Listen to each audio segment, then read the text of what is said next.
Oh yeah, there's at least merengue. There's at least 3 people in the cast that'll absolutely get that reference. That's superb.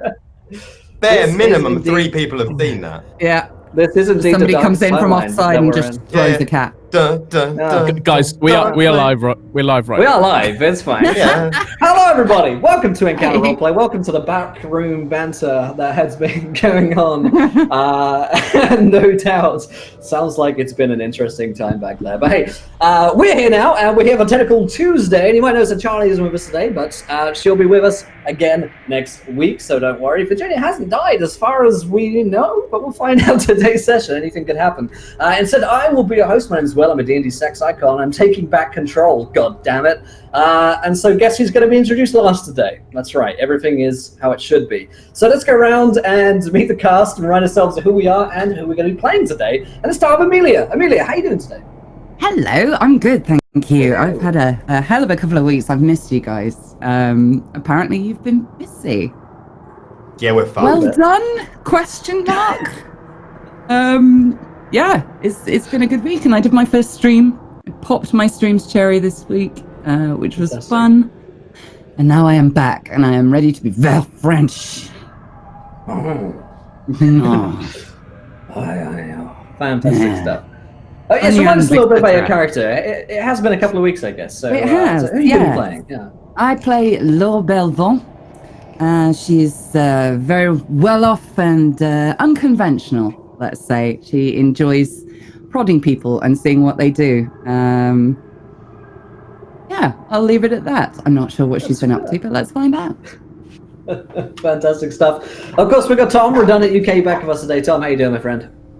Yeah, I'm doing pretty well, thanks. Well, I was before the talk, before the... I'll never look at Pingu the same again. Don't pretend to be traumatized. You know how you looked at Pingu before. Yeah, pretty good. I'm looking forward to it. I've lost my train of thought. I play Reggie. He got drunk with some sailors, and now he's asleep. That's pretty much the way it's going so far, so I can't wait to get back into it, yeah. Fantastic stuff. And of course, we've got Adam back with us today. Adam, how's it going, my friend? Yeah, really good. I'm excited to lose every last drop of sanity I ever had. It's going to be exciting. Yeah, really enjoying that. Sebastian Wilkes on his own with, you know, one of the 2 acts of the King in fucking Yellow. Yeah, it happens. You know, what could go what could go wrong. I didn't know that bit. Act. Oh no. Exactly. It's just a first act. Elsie, played by Lindy. Lindy, how you doing today? I'm doing super spiffy. Elsie, not as much. I just really hope that Professor Wilkes is a fast reader, because that might be the only thing that saves/dooms us. I don't know. I got really stabbed a lot last week. Shit. Got stabbed You're a okay lot. if I don't sound any of these words out right. I'm just reading them in my head. Right. Yeah, I'm an eccentric art thief and mainly an art critic. Just a little personal thieving on the side. But I saw some paintings I guess I wasn't supposed to see, and then got stabbed a lot and ran away and stole a car. And now thank you, Lord of the Rings, for the ring wraith trick where you put the body in. Hopefully it'll work, and I won't die. We'll see what happens. Yeah, exactly. The promising point is quite covered. And again, I'll show you guys. So we showed this on the preview here, but it should be shown on the stream for you guys as well. There's also artwork from Void Smoker that we got to take a look at this morning. This is essentially what happened to Elsie last week. Void Smoker is so good. So good. That's like mad style. Captured the horror of the moment perfectly. The horror of that moment is perfectly captured. So thank you. You probably just knocked that out in about half an hour, didn't you? What a freak. Yeah, probably no big deal. Speaking of knocking one out in about half an hour, Gareth. Half an hour? I feel like that's a weird burn on your ability to wank. Yeah. I'm just all elbows and armpits. Treating you. Where is it? Oh, I can't find it. Oh, this is Charlie. Where are you? This is what happens when you're not here. I can never watch Happy Feet again. That poor penguin just wanted to dance. I'm going to be playing Hank, I forgot then. My mind is all over the place today. Who is just a hapless former baseball star in a place that he doesn't really understand, having fun beating people up, apparently. Yeah. That's the way to go. Fantastic stuff. Well, I'll do a quick recap of what happened last time on the show in just a few minutes, but I'll be remiss if I don't tell you guys a little bit about our sponsors. In fact, I'm not going to tell you about it. Charlie's going to, from the past. Enjoy. Before we begin today's show, I would like to take some time to remind you about our sponsors. Fantasy Grounds, a virtual tabletop of choice. All of the beautiful maps and rolls you see tonight are done using Fantasy Grounds, which you can try for free at fantasygrounds.com. You can also get all of your miniatures from Wayland Games. Go to waylandgames.co.uk and get yourself a huge range of D&D, Warhammer and 40k minis for up to 20% off regular retail price. And Tabletop Loot, who sell incredible dice. Go and check them out at tabletoploot.com.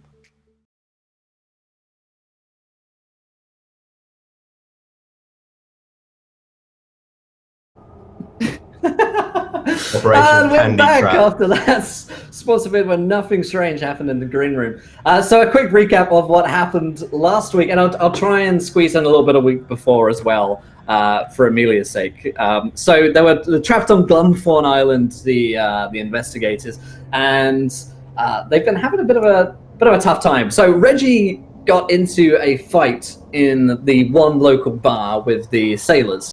Including Captain Walscott and Jesse, the bar owner. Reggie kind of started this fight, and it got them into a whole lot of trouble with the police. It seemed as though Captain Walscott was going to press charges, and so they decided to try and smooth things over with the captain with the help of one Mr. Eric Carlyle, the magistrate lawyer here in the town, who's a little bit creepy and scary. Took them to his little private room to give him a talking to. But he did procure them a cask of ale to give to Captain Walscott to try and smooth things over a little bit there. And luckily for them, the captain seemed all too ready to accept their apology, Reggie's apology, and they all got to drinking some ale together. Of course, with the help of the young boy, Tom, who's sort of been ferrying people around a little bit. He's trying to be help out. He's sort of 15, 16 or so, quite young, impressionable. He's been teaching them a little bit about the island, but Tom passed out. The rest of the party got pretty drunk as well, or at least Virginia, Hank, and Reggie did, and ended up sort of finding their way back to the motel late last night, where Virginia has ended up seeing a couple of strange green lights coming up from the Virgil estate. Of course, all this time, Laure has been missing as far as the party is concerned. She's gone somewhere. Left a little note saying that she'd go somewhere else. So we're not sure exactly where Laure is. But we do know where Professor Wilkes has been, because, man, Wilkes has been up to no good. Not really his own fault necessarily, but he has been brought into the fold, let's say, by Archibald Virgil Sr., who showed him his private collection of strange artifacts and lured him in with the promise of a bit of money for his research fund, and also the fact that he has an excellent copy of the first act of the King in Yellow play, which Wilkes had to see for his own eyes to see if it was even true, if such a text truly could even sit here on such a place as miserable old Glumthorne Isle. And he's just started to read the first little passage, and now Archibald Sr. has locked the door, and seems like he wants him to read a little bit more. Meanwhile, as this was happening, Elsie has been in a spot above herself, let's say.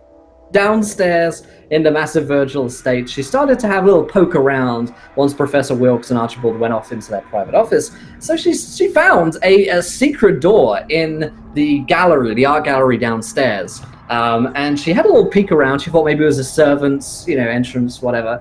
And she came into this room, this rather horrific room with paintings strewn all about, which look like they've been painted with, blood, and potentially other organs and materials, let's say. As she looked for a peephole in this room, she could actually see into Archibald Sr.'s room. So someone here has been spying on them. It quickly became clear who that might be. Elsie ran into cover, hid from Archie Virgil, a young painter, who put on an amulet on his hand, on his arm, and that seems to be an important artifact because later on, as she was trying to make good her escape, Elsie got into more trouble with Archie as he saw her coming out of the sort of secret passage. And things turned sour after some pretty horrific convincing fast talk rolls from Elsie. It's safe to say. It didn't go well, the dice. And so Archie decided to turn the knife on Elsie, picking up a knife from a pallet nearby. He moved in towards her and stabbed her. I think twice he managed to actually stab her and threw a knife after her as she escaped out of a window. The chase continued, but Elsie just about managed to escape, stealing a car and finding refuge at Dr. Ellis Stote's apartments. The doctor let her in. She was obviously not very forthcoming about what had happened, though it was clear to him that there had been an incident. She was allowed to stay late that night, and she's pulled the ring wraith trick of putting some pillows under her bed to make it look like she's sleeping there. When a knock on the door in the middle of the night came, and there are 2 or 3 voices who menaced Dr. Ellis Stote and asked after where she was because they had found the car. And now Dr. Ellis, after it seems like maybe some kind of weapon might have been pulled on him or some kind of violence enacted upon him, quickly crumpled under the pressure and said that she was in that room back there. Just please, just don't hurt me. She's just back there. And that's about where we left things off as Elsie began sort of tiptoeing her way out of the apartment. It's late at night, and it's worth noting that half the party think that they can't get up to the estate because sailors and everyone in the village keeps telling them that the roads are closed. You can't get up to the Virgil estate, you can't get back up to Dr. Ellis's house because both of them are up on the hill, and everyone's saying, you can't get up there, the roads have been closed, and it seems like it's a bad night to travel up there. Suspicious, maybe a little bit, but yeah, that's about the recap of the past couple of episodes. A lot of other things have happened along the way, but that's sort of the gist of where things are left off. So we've got Elsie trapped at Dr. Ellis's apartments, being hunted by 2 or 3 individuals who she doesn't know the identities of. We've got Laure, unknown, Professor Wilkes up at the Virgil estate, and the rest of the party at the motel, sleeping away, completely unaware of everything that's going on this night. They have no idea that Elsie's been attacked. They have no idea that Wilkes is up there in a bad spot. Just having a nice old time. So suffice it to say, the party have managed to split themselves a couple of which ways, and well, it's gone a certain way so far. We'll see how it goes today. So yeah, let's jump into it. And just before we start, I'll remind you guys as well, if you haven't retweeted the tweet, go ahead and retweet the tweet, and when we hit 20 retweets, we'll give away a set of dice to you guys in the chat there. So enjoy, get chatting, and let's dive into it. But today we're not going to start with Elsie, we're not going to start with Professor Wilkes, we're not going to start with Reggie or Hank, we're going to start with Laure, who we haven't seen in about 2 nights, about 2 days, I guess. So we're going to rewind time just a little bit, and as you guys remember, the first night at the on Glumthorne Isle, they decided to stay at Dr. Ellis's apartments for the night, and they all sort of bunked together. And when they'd woken up, they found that Laure had gone and sort of left a little note saying that she'd gone somewhere else. They didn't really worry about it. They don't suspect that she's in too much trouble. And I think it's fair to say with everything that's been going on, they might even have forgotten about her a little bit. Thanks so much for concern. I did open a man's door, remember? That's true. Hank was worried that you had been murdered by Dr. Stoke, but kick down doors, accuse people of murder. Yeah. You guys have had a lot going on right now. There's been murders. There's been that's been a murder, yeah. But there's been some fighting and some brawls. So let's take you back to that scene 2 nights ago, when you're all falling asleep.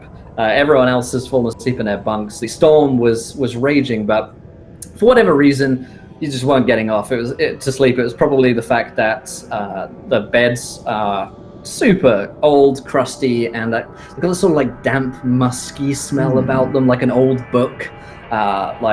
Something's been like some animal has been sleeping on these beds for a while. It's sort of just gross. And everyone else has drifted off to sleep at this point. When you start to see something out the corner of your eye, out from the window, and your eye's attention is drawn to it, as you turn restlessly, you see that there is a strange light coming through the window from somewhere outside. It's quite unusual. I think I remember Archie mentioning something about lights. That's right. So I'm going to peer through the window and see if I can see where it's coming from. You can, and you see these multicolored and sort of changing lights from yellow to red, yellow to amber to red, and back and forth. And they seem to be coming, and they must be quite strong, from down by the docks, which have been pointed out to you before, sort of down at the further end of the island. It seems like they're moving around there, and they seem almost brilliant to you. It's like a phenomena that you haven't seen before.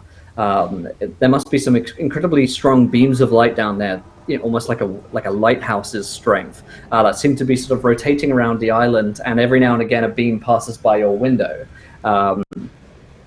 Furthermore, something else that you notice is that it seems to you as though the storm has passed a little bit. There's no sunlight, but the rain is sort of dulled a little bit. There aren't as many strikes of lightning and thunder, and these lights really strike you as being quite strange. And everybody else is asleep, yeah? Everyone else seems to be asleep, and people are drinking as well. So several people are snoring quite loudly. A couple of people are tossing and turning, but it does strike you that everyone else isn't getting up anytime soon. Okay. If there's a bottle of whatever we were drinking, I'm gonna grab that and I'm gonna tiptoe out of the room. Okay.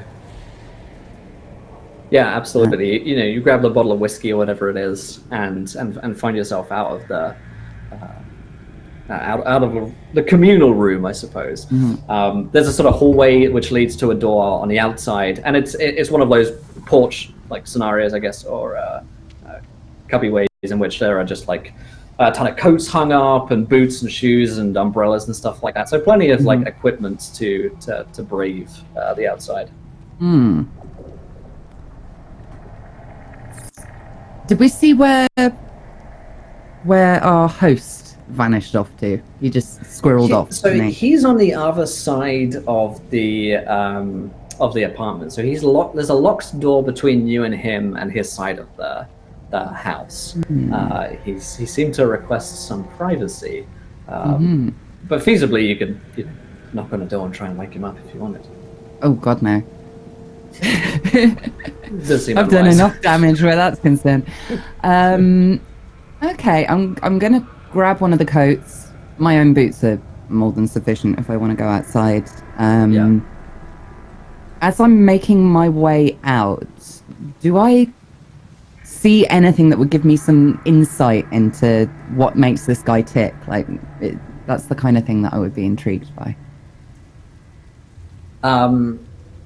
Yeah, roll me a spot hidden check.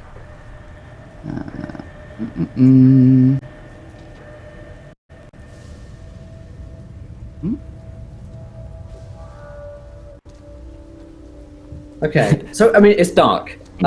Is the thing in here?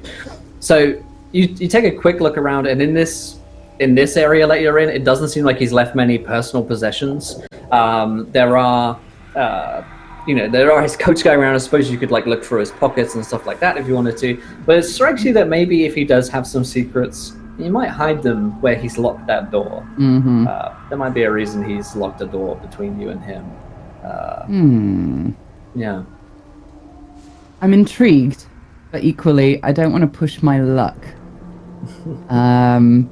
He seemed friendly enough, but I think probably breaking into a room when he specifically asked me not to is probably a bad plan when I don't have anywhere else to stay. So I'm going to go outside for a smoke and look at the lights some more. Yeah, you go outside, and so like I say, the rain is still sort of like drizzly, but with the umbrella and coat, it's not a bother to you. And you get a better look now that you're outside, away from the window at the lights down there. It seems as though they are almost rhythmically, these lights are rotating, sort of round and round, and sort of spinning around a beam across the island. And like I say, the lights keep changing colors in a way that you've probably never seen. Lights change. Certainly at this strength and intensity and regularity. And you can see more clearly now that from the docks, it seems like they are coming from one large warehouse building down there. As if they have one source.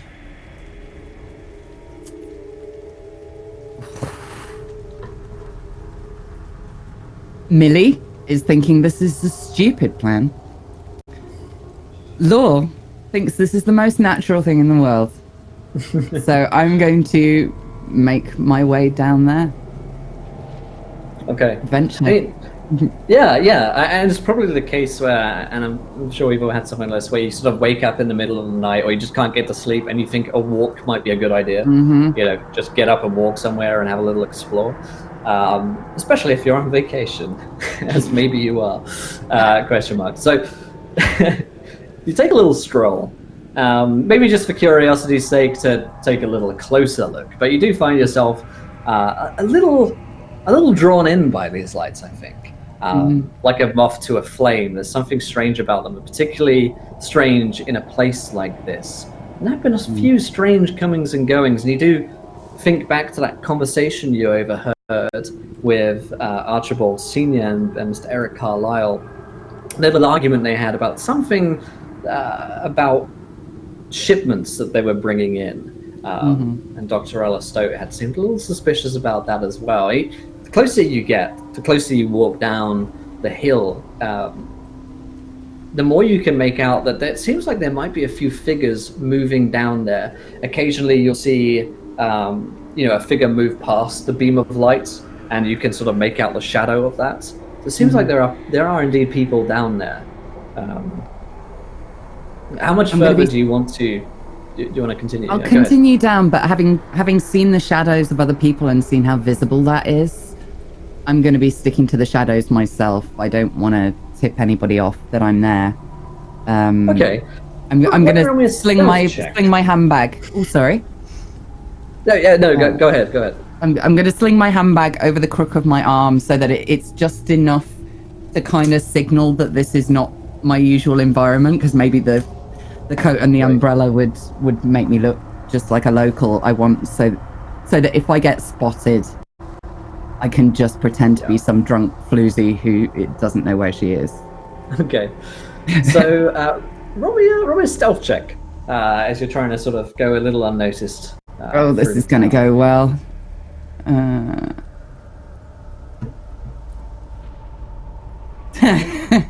93. That's fine. So I will also remind you and the rest of the players as well about pushing rolls. So it is something that we've done a couple of times with some success. I don't know if you were here for the past couple of times where it happened. So what you can do is push a roll, and when you decide to push a roll, it becomes a step harder. So you'd have a 10% chance to do it rather than 20% chance now. If you succeed, then you get away with it. If you don't, then it possibly has worse consequences. So you might really be caught out by someone, or someone might hear you or something like that. It's an option, or you could just choose to keep the roll as it is, and it's like a standard failure. What, as opposed to a dreadful failure? As opposed to a worse failure, yeah. But it's still a failure. Yeah, I don't want a worse failure. But the push roll gives you the chance for success. Therein lies the devil's bargain. No, I don't think that would be Laure's style unless she needs to. I think she quite likes what happens when the unexpected occurs. Sure thing. But the mechanic is there in case you want to use it later on. So you start moving through the darkness. You actually get down to the town, and at this point you're maybe a 10-minute walk away from the docks, and you can start making it out a bit better thanks to the beams of light that are coming through. Something else to note is that through the town, there's an almost eerie sense of silence that no one else is around, about, or awake, which is maybe not unusual for a town of this size and for the hour that it is. But you can't help shaking the feeling that something might be watching you, or someone might be watching you. You steal a few glances at the windows, and you don't see anyone moving or peeking out, but there's just that sort of slight sense of discomfort when you're moving through the town. Might be in your own head, but... I'm deliberately moving in a very casual manner. Because if somebody is watching me, I want to appear like I'm not sneaking. I'm walking very carefully, but... Yeah, you're appearing not, like, to just be somebody out for a stroll. Yeah. Yeah. Right, yeah. So you do get close to the docks, and maybe peering around a corner or coming out into the street where you can see a little bit better without looking too sort of conspicuous. You make out around 5 figures outside, coming out, in fact, from this warehouse. And judging by what you've learned before, this must be the Virtual Shipping Limited warehouse. This sort of huge ancient building that looks like it could house, hundreds, if not thousands, of shipments of whatever it is they're bringing in and out of here. And about the time that you're sort of turning the corner and seeing these figures at a safe distance, you're pretty safe. You're pretty safe in the knowledge that they haven't seen you. They come out of the warehouse, and as they do, the light beams seem to stop. You can, at this distance, you can tell that they're speaking to one another, but you can't tell exactly who they are, and you can't tell what they're saying. If you wanted to know either of those things, you'd probably have to get a little bit closer, or you could wait for them to move on, because it does seem like they might be moving on in not too long. Yeah, I'd like to see if I can listen from where I am. Okay. Is there any? Yeah. So overhearing? It is one of those sort of like foggy, dark nights, I guess, where you can hear people down the end of a street. When it's really dark and there's no other sounds around. So roll me a listen check.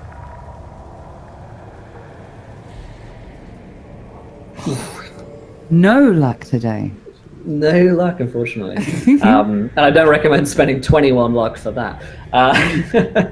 But you do get a sense that they are speaking, and I'll give you this much. It seems as though they are speaking in somewhat agitated tones, this group. And from looking at them a little longer, it strikes you that some of them are dressed and sort of have the builds of some of the sailors that you've seen around here. And a couple of them don't. And they and again, too far to really see properly, but it looks like 2 of them may not be. And after this brief, agitated conversation between these 2 groups, they seem to skulk off. And a few moments later, you hear the rumble of a car's engine starting, and you see the beams of light. And it looks like the car is going to sort of come past you in the street in a few moments' time. Ooh, okay. And have all of them got into this car? Did I see them get in? Yeah, you can spot them all getting in. Okay. Is there anything I can hide behind? Is there anything? Yeah, for sure. I mean, you're sort of in a town, so you've got streets, corners you want to dive behind. We could duck behind a barrel. We get close to the docks. Yeah, duck behind whatever's big and human size that will conceal me. Yeah. Okay, roll me a stealth check and give you plus 20 on this one, because it's dark and you've got plenty of cover.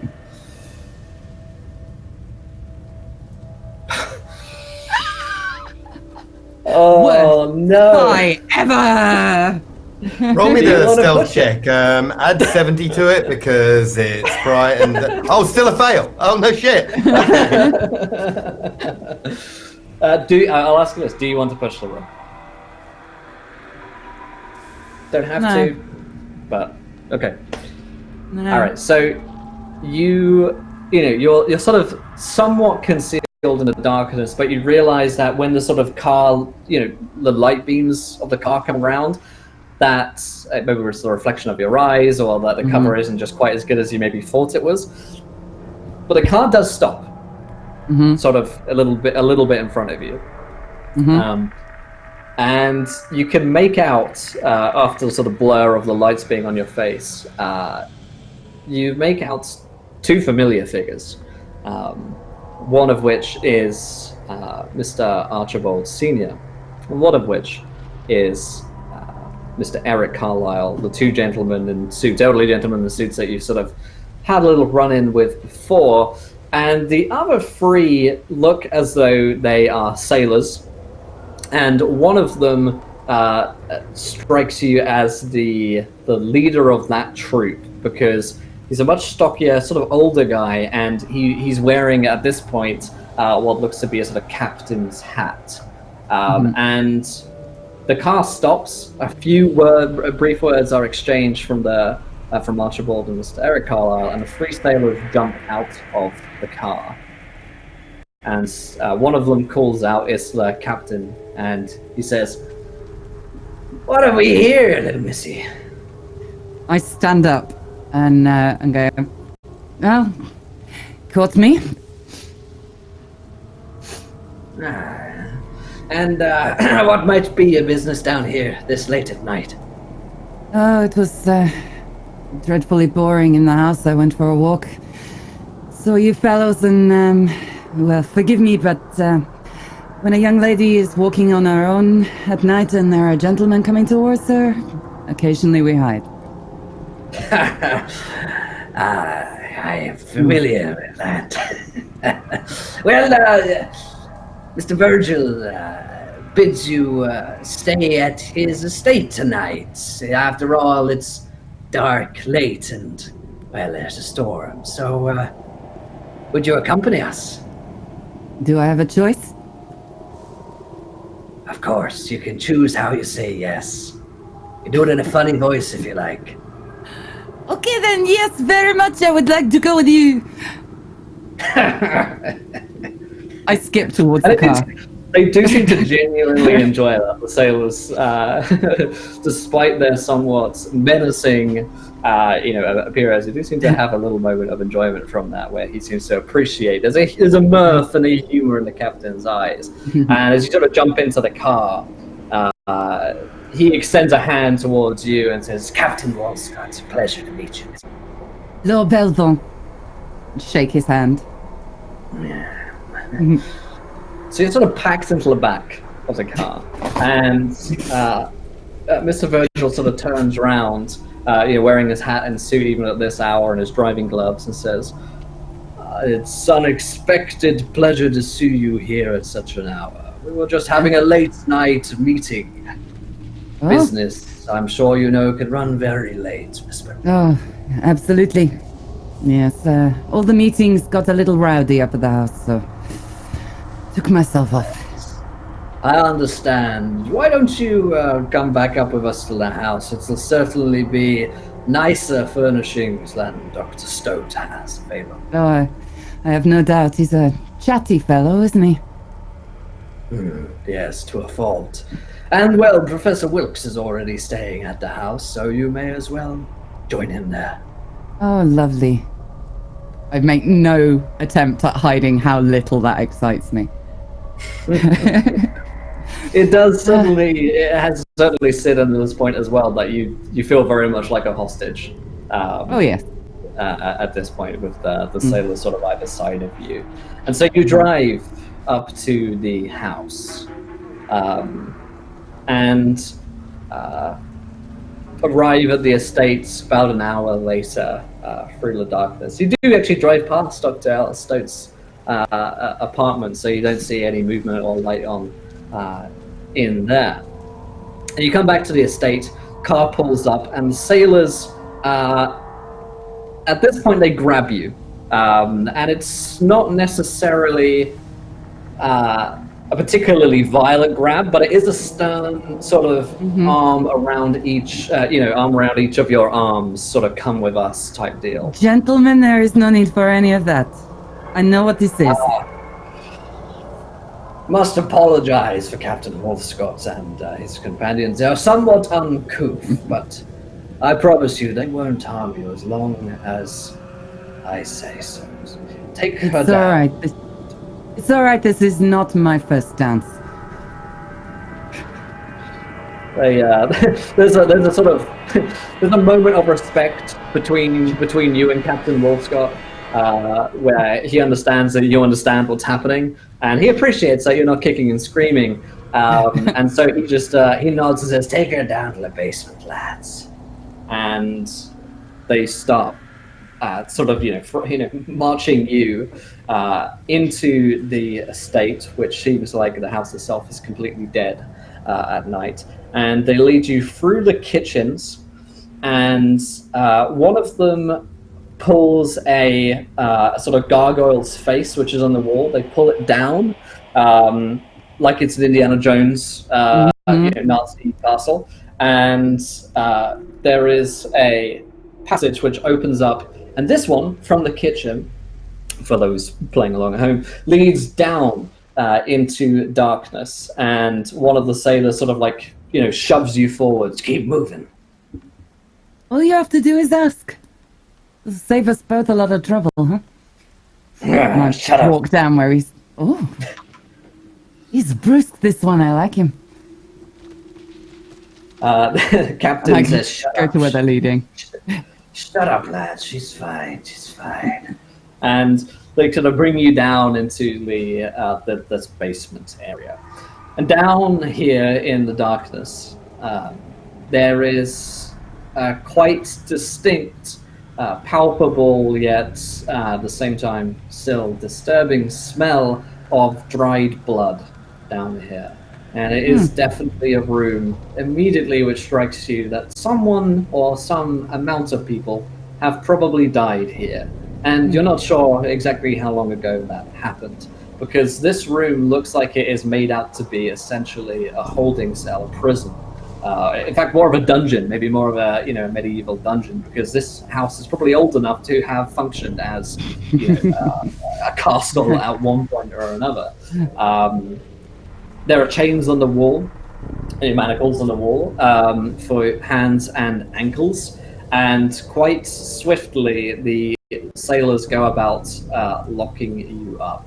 You see that Captain Wolfscott has the key, and he puts that into a pocket of his, which looks like it has plenty of other keys in it as well. At least buy a good dinner first, huh? Why don't you just wait there a while, mister? Orders are to not touch you, so as long as he says that's the case, then I suppose it is. He draws a knife and moves towards you a little slowly.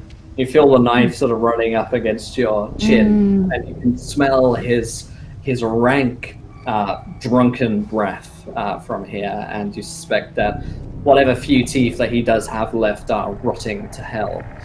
And he says, But if that should change at all, if at any point he gets tired of you, then, well, I'd hate to see what happened to a pretty face like this. You enjoy your job rather too much, don't you? Has its perks, that's for sure. Just to clarify, I am shitting myself, but pretending not to be. yeah. He moves away from you, puts a knife back in his pocket, and skulks away along with the two other sailors. And the doorway, which had been revealed, a secret doorway, is closed shut behind you with a rumble of moving stone, and you are left alone in the darkness. So these are manacles, right? Oh no. Yeah, Okay. yes. Okay. I'll leave you with the situation that you're in, which is Just you can leave think me. about what you want That's to do. fine. Is that you're manacled arms, ankles to a wall, dark room, which looks like it's got plenty of bloodstains on. A few instruments of torture lying around the place, but largely empty room. And we'll get back to you in just a moment. So, let's go over to Professor Wilkes upstairs. I like the fact that, despite the fact that she got stabbed a whole bunch and she's chained up downstairs in the non-consensual sex dungeon, right? I'm still the most one in danger with a fucking book. All right, I'm gonna get my stupid book. Yeah, this it's not such a great situation that you find yourself in right now, Wilkes. So this is, of course, fast forwarding 2 nights to where Professor Wilkes is now. Elsie has been attacked. She's run away. Reggie, Hank, and Virginia are sleeping in the motel. And Sebastian has just read a little passage from the King in Yellow.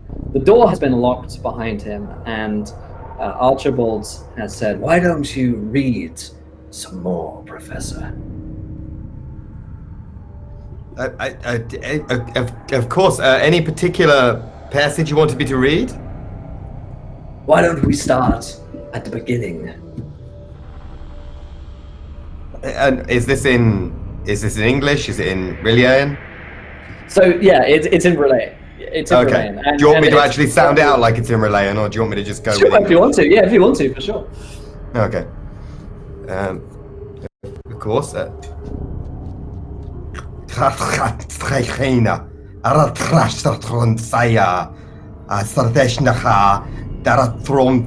you sure you want me to continue? Quite sure, Professor Wilkes. Just a little more. And Are you familiar with the languages as well? oh yes, Professor Wilkes. Quite familiar. Okay. Paratrashetenshkai Taizastronaka Shaita Trekandai. Are you absolutely sure you want me to, are you translating as I'm going? Because You look back at Archibald, and he has this look of sort of ecstasy on his eyes as you began reading. Whenever you stop, his high or whatever seems to drop, and his face turns into a sneer, and he says, "Keep reading, damn it!" Okay. Mustn't Seidena Anafron kind of honey Ashent ha? And at this point, it's almost as though the words are sort of like tumbling out of your mouth. As though you've got verbal diarrhea. You just can't stop speaking. And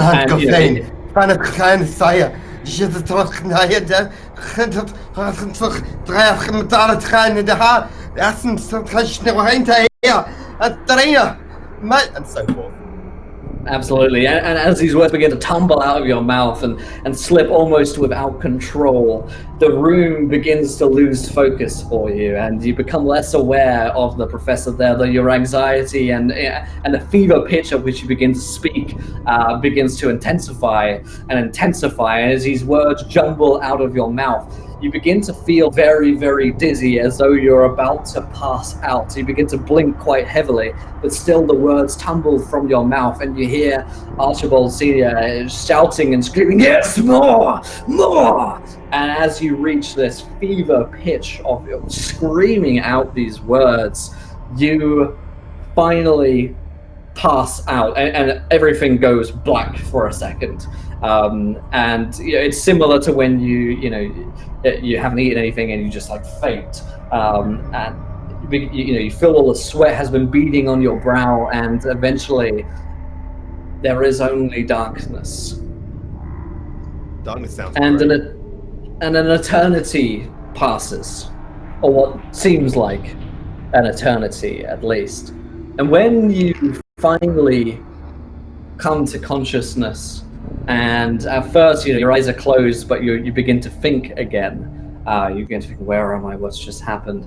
Your eyes sluggishly awaken and open up.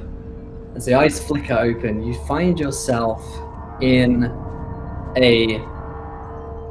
what feels like, first of all, it's a quite strange room. It's definitely not the room that you found yourself in previously. It's, in fact, you would go as far as to say there's almost definitely not at the Virgil estate whatsoever, and it's nowhere that you've seen before. But it looks like the backstage of a theatre. So you've got red curtains in front of you, and presumably the stage is beyond that. But you're in that sort of like, if you've been behind a stage before, that black, like wait in the wings, dark area where the crew would be moving around. But you are the only person in this room. right now. And you begin to feel around, and you do have control of your limbs and your faculties. Okay. I'll start searching around for something that looks, because unfortunately I've heard the legends of the King in Yellow, Right. and I'm concerned by being backstage at a Phantom Theatre that I wasn't in before. So while sort of looking around, I'll be feeling along the walls. I'm looking for an exit, even though I don't really expect to find one. What I'm doing at the time is remembering the things I've just said. I'm trying to recall the words I've just said, if that's possible. Yeah. And I'm trying to sound them out backwards in my head. Absolutely. Yeah, you begin to, immediately so that fight or flight thing, I guess, kicks in for Professor Wilkes, and he starts putting on here, his thinking brain about, okay, he really might be somewhere that he shouldn't. How could he get out of here? And you begin going through the. Well, I don't think I've been taken here. I know too much, and the cult still lives. Absolutely. So, as you begin to feel your way around a room and think this through, a door opens from behind you from one of the wings, and you see a man dressed head to toe in a jester's outfit. Like a king's jester, from the crazy spiky hat with balls on the end to the crazy purple shoes. And this sort of incredibly pale white makeup, like a clown, as well, which adorns this man's face, and he positively jiggles into the room in the way that only a jester really can move, in a sort of comic fashion. He steps in and looks around and looks quizzically at you. You? What are you doing here? You're early! Oh, hello. I thought I'd look at the stage beforehand. This is most untoward. I'm terribly sorry. A performer I'm not even never... meant to be working tonight.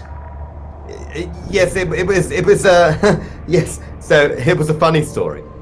I know I'm not supposed to be working tonight, but I actually I came in to check on the facilities ahead of time, Well, you may not check on my facilities, young man. What is No, of course. Yeah.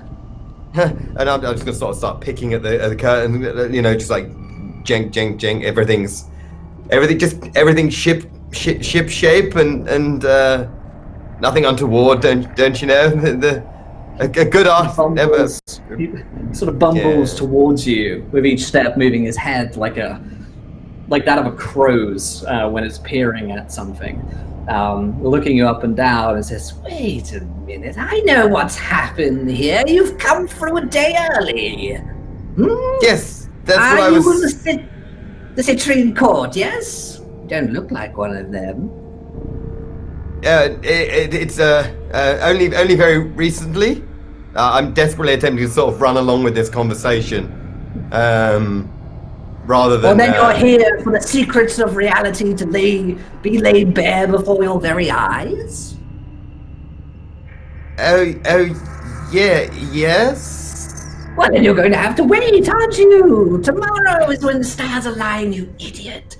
Oh, well, yes, the sign's not clear.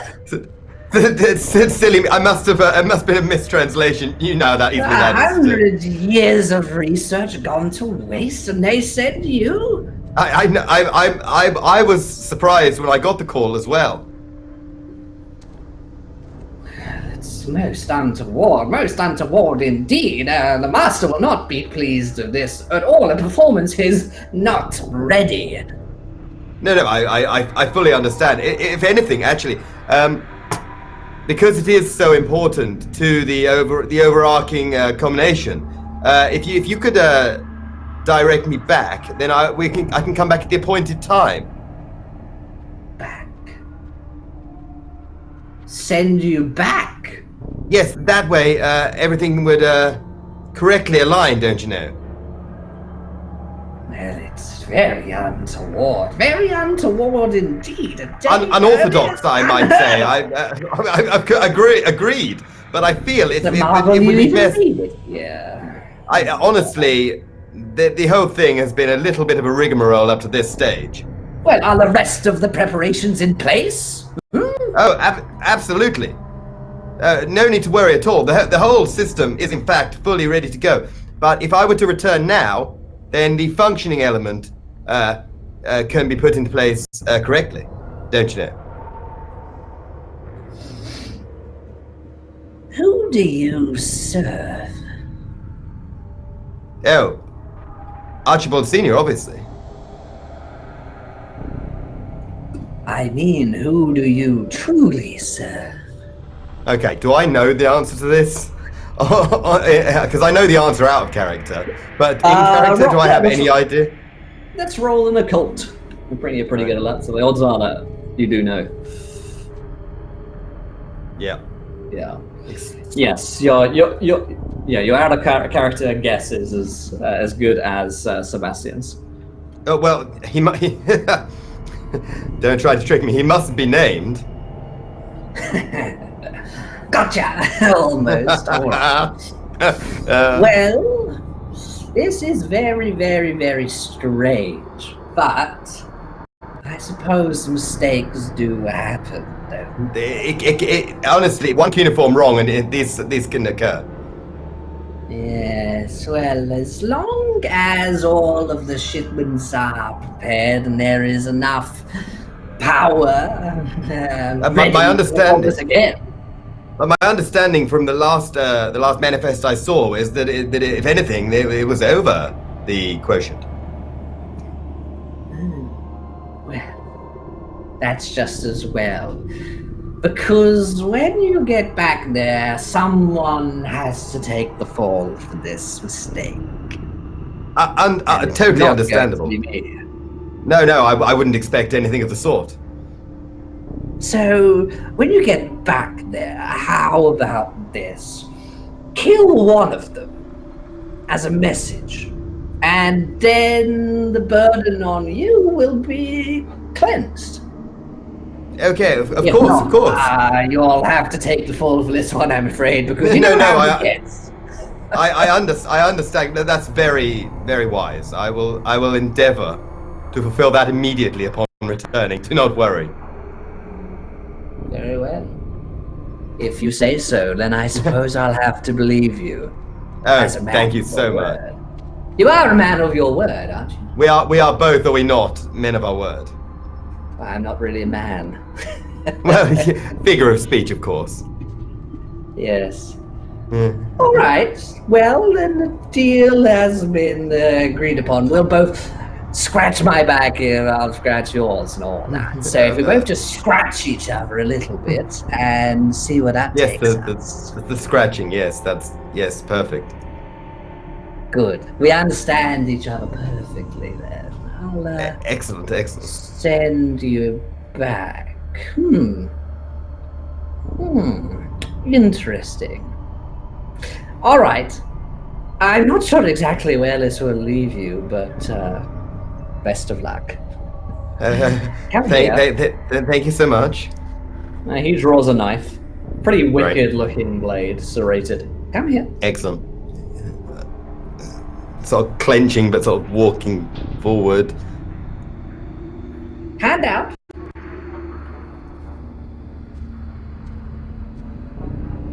All right then. And he plunges the blade into the palm of your hand and strikes it several times into a very rugged-looking runic sigil in your hand, and you can't help but scream as you feel the pain of this blade just slashing at your wrist. And as the pain overwhelms you, and you look into the face of this jester, who's grinning with all too much pleasure as he's doing this to you. Again, you feel that sort of weight of passing out. Your eyes roll back in your head. You feel yourself falling over, and when you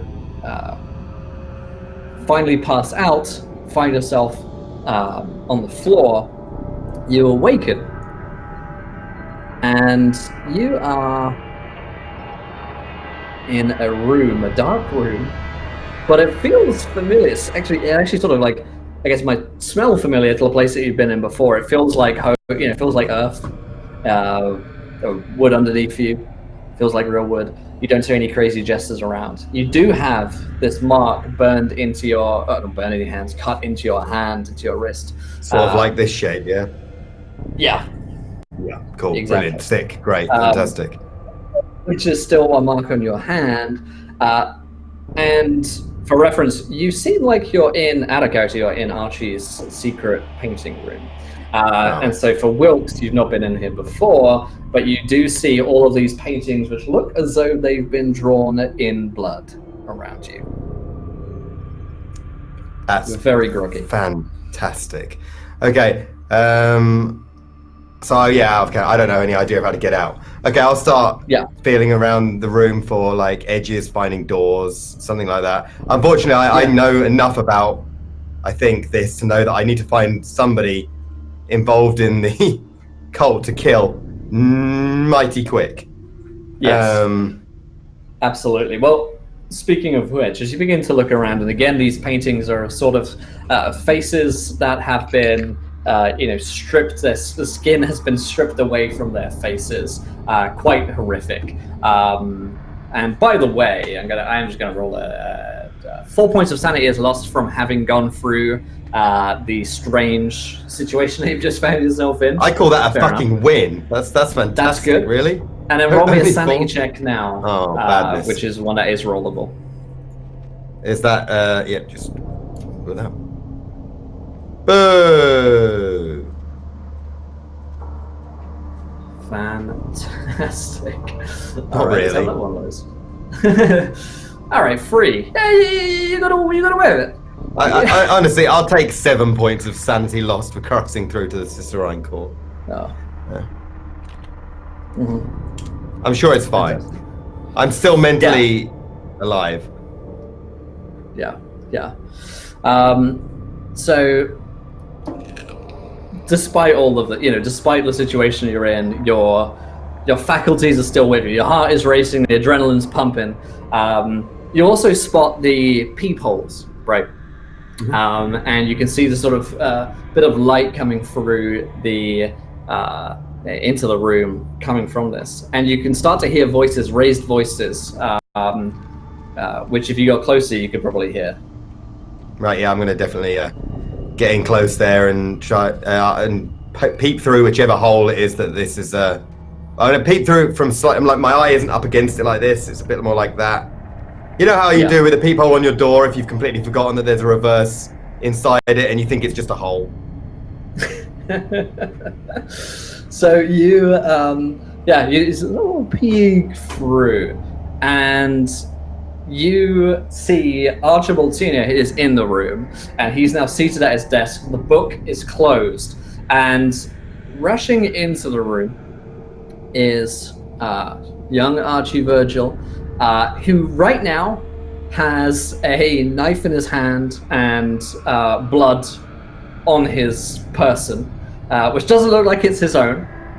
And there are also a couple of sailors with him as well. Not Captain Walscott, but you probably don't recognize them, but you do know that they're almost certainly Captain Walscott sailors. They rush in, and Archie says, "What happened? Where did he go?" And his father says, "He spoke the words and disappeared. It's a day too early. I did not think he would just pass through. He must be somewhere, or he might be lost." And it's as though he sees the blood on Archie, on his son, for the first time. What have you been up to? What's that? And he says, "It's fine, Father, it's fine. I'm dealing with the situation. But she did escape." And there's a look of sort of fury on his father's face. "Escaped? Which one are you talking about, son?" He says, Elsie Clarke, the art critic. She saw too much, Father. She knew too much. So I saw to it that it might be best that she were taken care of. But she ran away. I'm going to find her, though. Don't worry. And his father says, See that you do. Take as many men as you can and find her. She's probably gone to the doctor's place if she's injured. If not, maybe you'll find her down in the town with the rest of them, but make sure this mistake is rectified immediately. I'll try to find the professor. and with that, the group leave the room. They actually bow to Archibald Sr. in a manner that you might bow to, I don't know, royalty or a religious leader. He closes the door, and Archibald Sr. begins to pour himself a drink. What do you do at this point? Okay, so if I'm looking through a wall to the other side, and the wall continues on, like we're not in a corner as we're going along that same wall, then my expectation is that if he has to leave that room, he can only leave it via the doorway that must exist somewhere in this awful nightmare painting shack.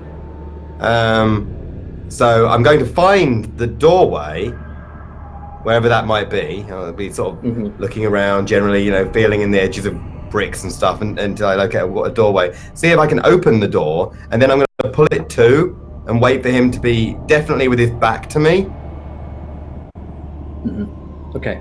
I suppose I don't have my cane anymore, do I? You don't have your cane on you. You could look about for some kind of instrument or weapon. If you wanted. Something heavy and clubbish. Have we got any weapon will do though? I'll take that shit palette knife, honestly, at this point. Give me a quick spot hidden. Oh, Just really? take a search around the room, see if there's something usable in there. Probably not. I could spend You wanna push 23 of my luck. Yeah, no, I'm actually I'm spending 23 of my luck to find something. Okay. I think 27 is a good amount of luck. That's a good amount. That's a good amount to have. Yeah, you you stumble across in this room a knife. Right? I'm going to find like a pair of compasses, aren't I? Yeah, you find this pretty usable looking blade, which looks like it could probably tear flesh apart if it wanted to. You certainly stab someone with that, and it would end. Certainly sounds good. Okay. Yeah. And we'll take that. And you're gonna try and then I'm going to continue the. wall? Yeah. At this point, I'm going to continue to try and find the door, because if I'm side onto this room, my expectation is that my room must have a door somewhere, and assuming it's at either end of this wall, like if it's on the other side of the wall, like behind me in terms of this room, that puts a bit of a cropper on the plan. But if it's to the left or right in any way, yeah. Because you spent the luck and you succeeded, I'll give you this much. It seems like there is a behind you, leading off somewhere else, away from the room of Archibald Sr. It seems as though there is the fitting of a door, which could probably be pressed upon or activated somehow. So you found a secret door, but back at the peephole, you've also found that this, it's almost certainly a painting that you're behind. And you feel like with enough pressure applied, you could probably come through the push the painting forwards and sort of come out from underneath it like a cat flap or something. Right. So like all good Metal Gear Solid gamers everywhere, I'm gonna wait, and if he actually gets close enough to the painting for me to try this most stupid of I'm gonna use all my crits on this move, then I will do that. If he doesn't ever come close enough, if I'm just gonna slam through the painting and be like, yeah, right, then I'm not going to try this tactic. Okay, then give me a stealth check to lay in wait and see if he comes across towards you. Hiss. Okay. I did not pass it. So rather than necessarily, because you're not at this point moving or making much noise, it's not as though he's suddenly spotted you, but you're saddened to see that he, after a few minutes of drinking by the chair, straightens out his suit and begins to walk out of the door. Okay, how close is he to the painting at this time? About 10 feet.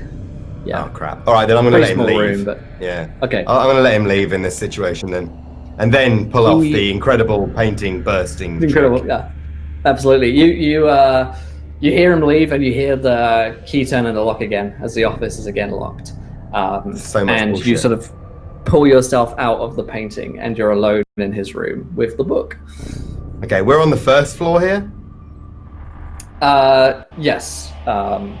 No, you're on the second floor in his office. Much You're worse. above where Elsie and everyone else is. Hang on a second, are we talking like English second floor or American second floor? Yes, I guess English second floor. I guess. Right, so we're two floor stories one up, is not ground one. floor. Yeah. Floor one is the ground floor. We'll call floor So one ground floor. Floor two. Yeah, oh my god. Yeah. Okay. Fuck You every have changed. Will. difference You've between changed. America and UK. You make me sick, by the way. I don't care. So, I already hate myself. Even though I'm above the ground floor by one floor, I'm on the second floor. And no, yeah. Okay, so science happens. So step one, take book. Step two, look at window and see if there's any way to mount some sort of Scrabble. Right. Or if I'm just throwing myself to immediate pain. Because I'm not staying in this fucking house.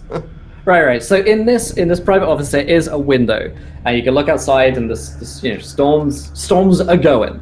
Right.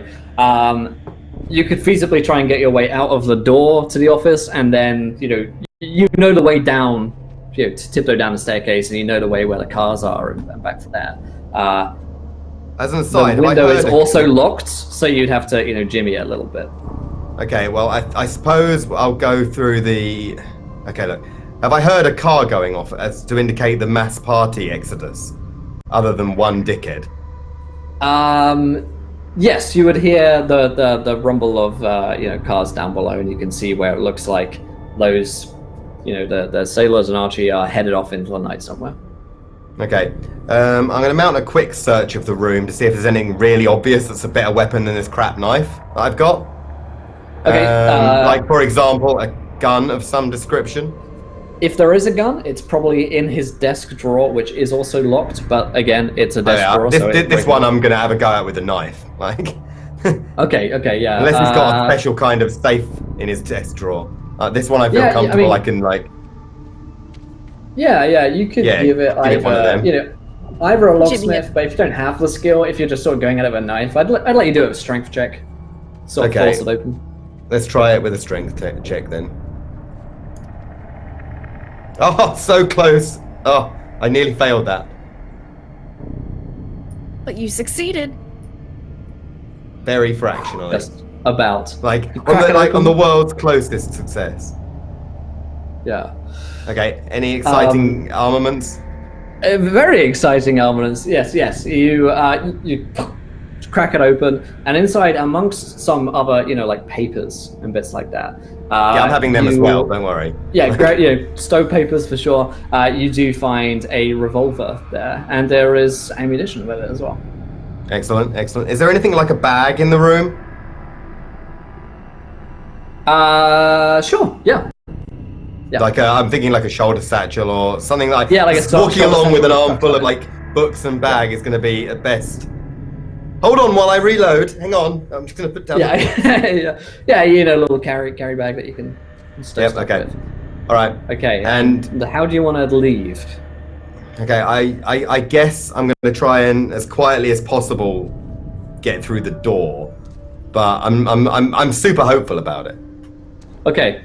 If you got locksmith, you can roll that. If not, it's strength. No. And thank you to Mr. Overden, who delays 4 crits for Sebastian, solid Snake Wilkes, and 2 for Elsie. I like that name. Oh, so many crits there. We've got to get stuff running through these. You want to crit in that case, I'll roll strength, but you can be assured I'll crit it if I don't succeed anyway. Okay. Yeah, definitely gonna be critting that to get through the damn door. Nice. Alrighty. So you I've got like 7 crits right now. Yeah, and with your critical success from what's his name? Mr. Jill Odin, thank you, my friend. You silently bust open this door as well. I mean, you don't bust it open, just sort of Jimmy the Lock with a knife, I guess, and it prizes itself open quite pleasingly. And you don't see anyone outside, but there is a sort of open corridor before you and set of staircases leading downwards. Okay, I'll take the stairs. I'm not going to be stomping down the hall, but I'm also not going to be creeping along. I'm going to be moving with some degree of pace. Some degree of pace. Okay. Then yes, give me a stealth check. Sick.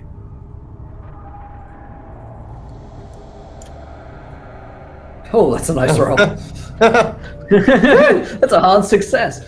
So you walk by, you come by the kitchen, which is basically, off to your left. There's an open door into the kitchen where you can hear, it sounds like someone is moving around in there, but you do manage to slip past and you're at the door leading outwards now into the sort of courtyard area. Okay,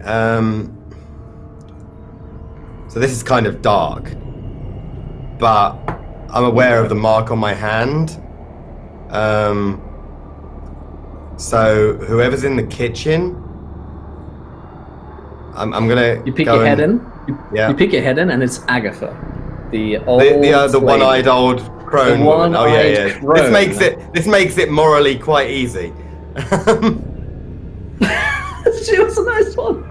She is over a pot, and she's just stirring whatever's in this pot, and she's like humming to herself. Okay, again, this starts feels taking a look around. This feels morally circumspect, but it's not going to stop me hitting her over the back of the head with the butt of the gun. You got it. So you have. I'll let you keep the stealth check because it was a hard success. You're pretty damn quiet at this point. To hit her over the back of the head with a gun, give me a fighting brawl. Yeah. And you do have crits, so. I'm not even going to roll it. I'm just going to straight up crit her. Yeah, do it for sure. Okay, so let's take a little minute to update, but that's down to 5 for the best. So you just sneak up behind her, and with the boom, just give her a quick bonking on the back of the head, and she just falls over like a sack of shit. Okay, I'll check her pulse. She's alive. Oh, that's a shame. Well, yeah. Well, couple more whacks, mate, to the back of the head. I've still got the knife, though, right? Still have the knife.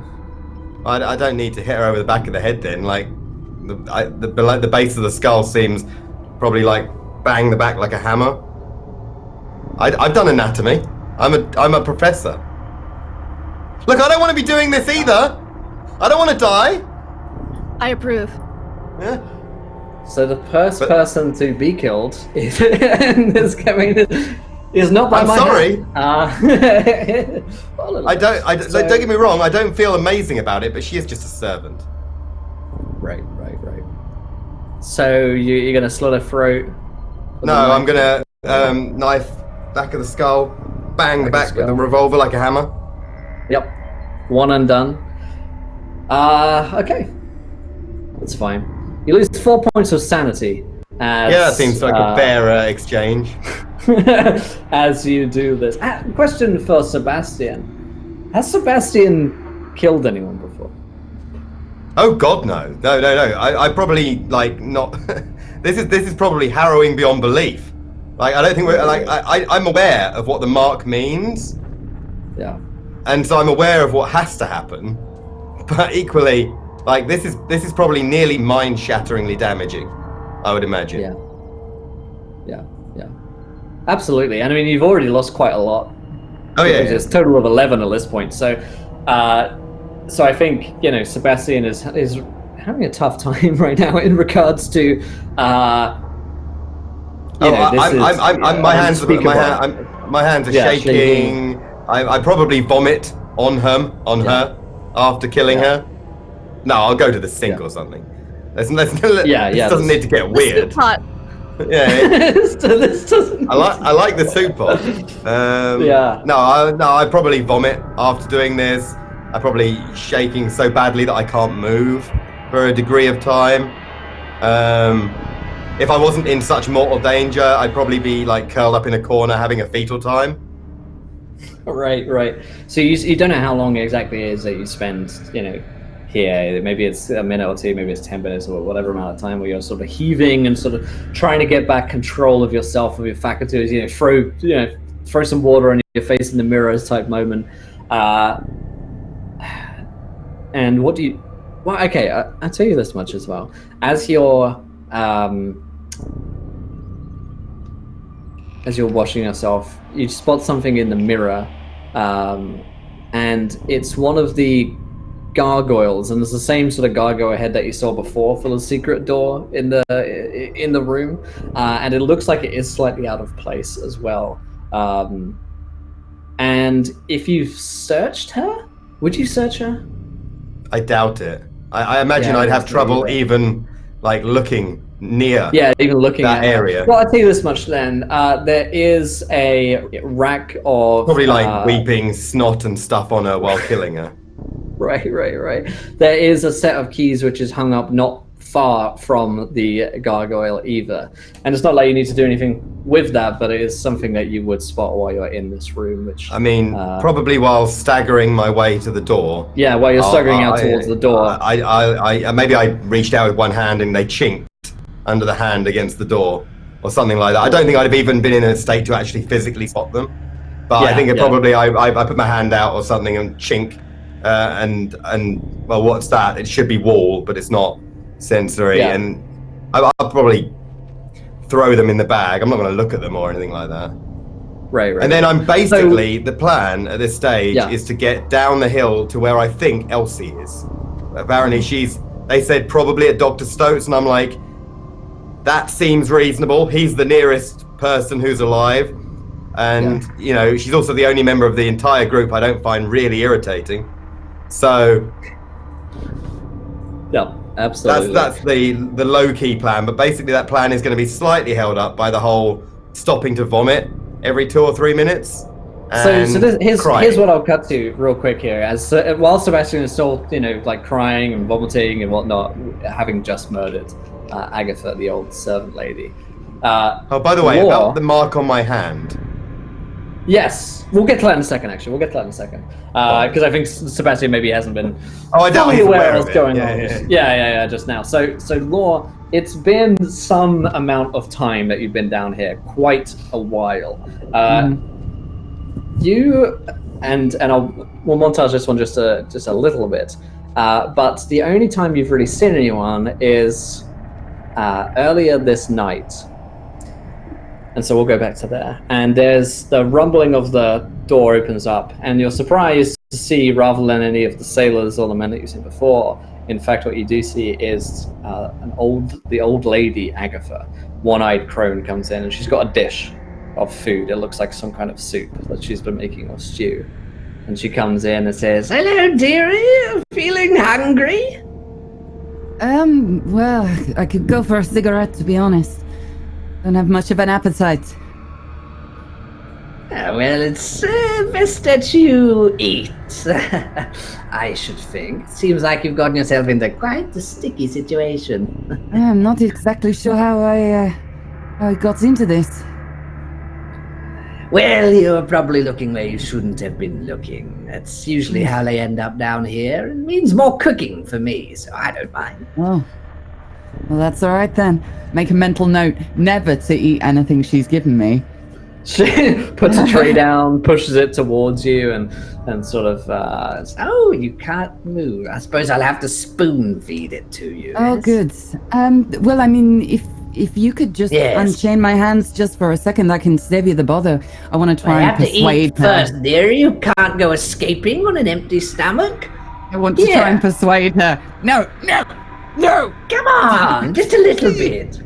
No, it's okay. I will save you. You've got lots of cooking to do. Like jabs it like towards your mouth, like you're a baby who doesn't want to eat food. Come on, just open up. No, I'm okay, thank you. I Get can your feed strength myself. I'm a back. grown woman. Oh my God.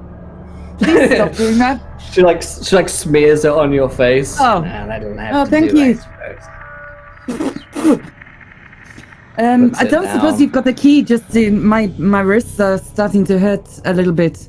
Can I use a persuasion roll on this woman? Give me a fast Or is talk. Or a persuade, or Ooh. a charm, I guess. I'll go persuade. Nice. Success. She looks at you with her one eye and says, Well, I was going to let you out. If you ate nicely. Oh, I didn't know that was the rule. Yes, dearie, yes. I've got the key upstairs on a hook. Oh, well, how about you, let me out and then I'll have a bite to eat, I'm afraid I can't do that, dearie. You see, I wouldn't feel good if you were off escaping in the darkness on an empty stomach. It would be awfully rude of you not to eat my food. What makes you think I want to escape? Well, don't you? Do they usually? Well, they often try, but I don't let them. Usually, I have No? to say. No, I get in an awful amount of trouble, you see. Thank just you said to Ellie that you were gives a going crit to let me. success to you. You just said that you wanted to let me escape, no? Yes, well, you see, circumstances are a little different at the moment. What? Oh, by the way, my hand's still chained up, but I hold my hand out to her. Laure Belvont, pleasure to meet you. Pleasure. Agatha, and she strokes your hand. Can I charm her? Can I attempt to charm her? Yeah. Well, Whoa, she that was- really doesn't. I'm going to change was that. not your I'm going to most use a charming. crit on that. Use a crit on that one, alright. Yeah. We'll crit that one. That's a good idea, I mean. Thank you, Ellie, for that. Thank you very much. So, yeah, you, in fact, it looks like for a second she's about to really not take a liking to you, but for whatever reason, you're a very charming person. As it's difficult not to like Laure, even someone as crony as Agatha, and she says, Well, you seem nice, but also, well, it's that time of the century, and things are starting to get a little bit out of hand. Oh, that doesn't sound good. Not at all, my dear, not at all. You see, the thing is, about every 100 years or so, these people try to bring a lot of mischief, let's say, to the island. And a few of us aren't so keen on that happening again. I can understand. Some of us remember. Are you all right? So, yes, I'm fine. But there's nothing wrong with me, dearie. But for you and the rest of them, well, you might stand a chance at stopping some of this. And I can't very well do that down here, can I? Quite. And you see, for the rest of the time, letting people go wouldn't have done me any good because, well, they were just going to run off and then I'd be caught out. You know? You know?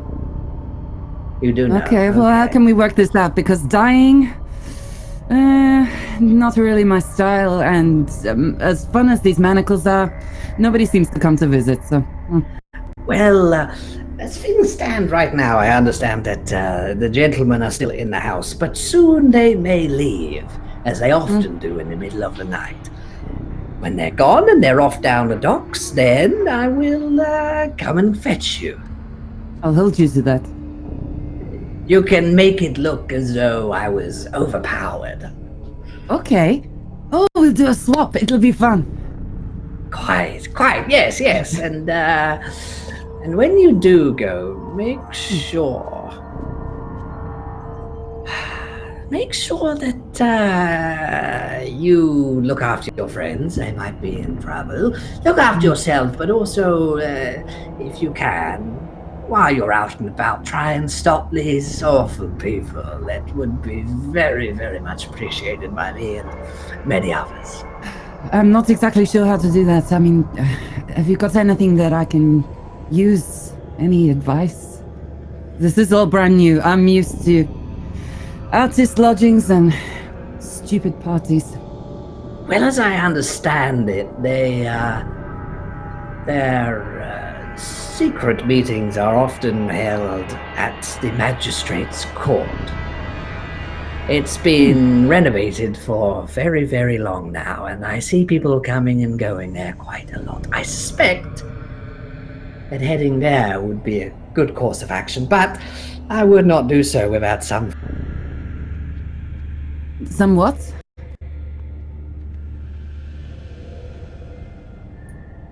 I cannot hear you. She has gone completely mute.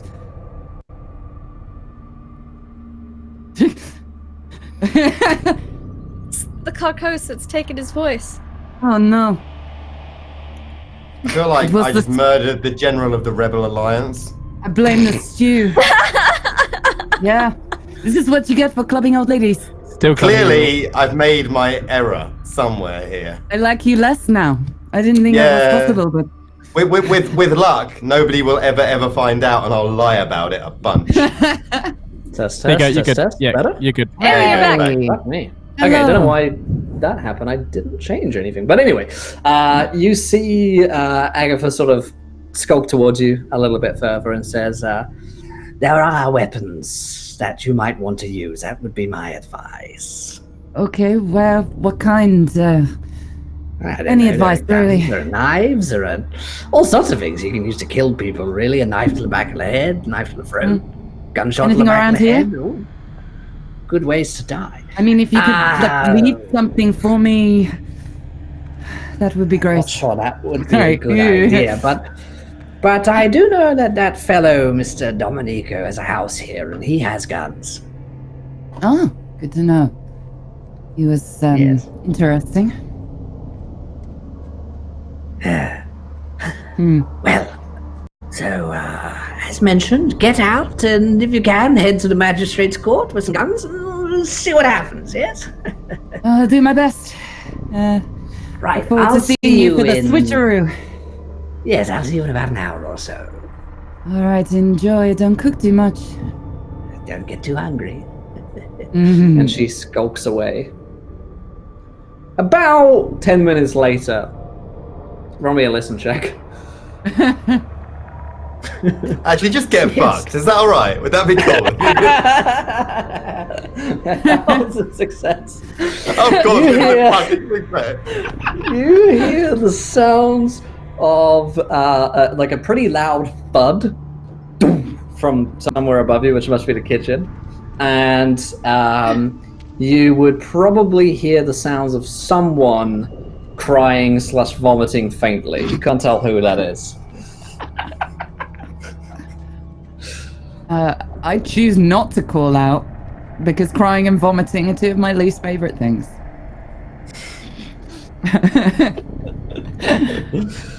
Like, this room is So bad about enough. a couple of minutes of this happens, where there's crying, vomiting, and those kind of sounds, and then you hear, I guess, footsteps walking away. Yeah. Hello? Yeah. Do I hear that? Sebastian, you could roll me a listen check. Someone murdered this lady and then puked and cried all over her. I have no idea who did it. I have no idea about what that might be. He's like, wanna see covered in I-Fi vomit. music. Oh, bugger, I failed. What a sad story. Don't leave me to die here, Sebastian. I think Sebastian hears some sound, but like he's not in it right now. Do you know what I mean? You He's are not like the on a- worst. I don't even know you're there. I might come back if I did. Well, good. I didn't even know the sexual assault dungeon was part of the house.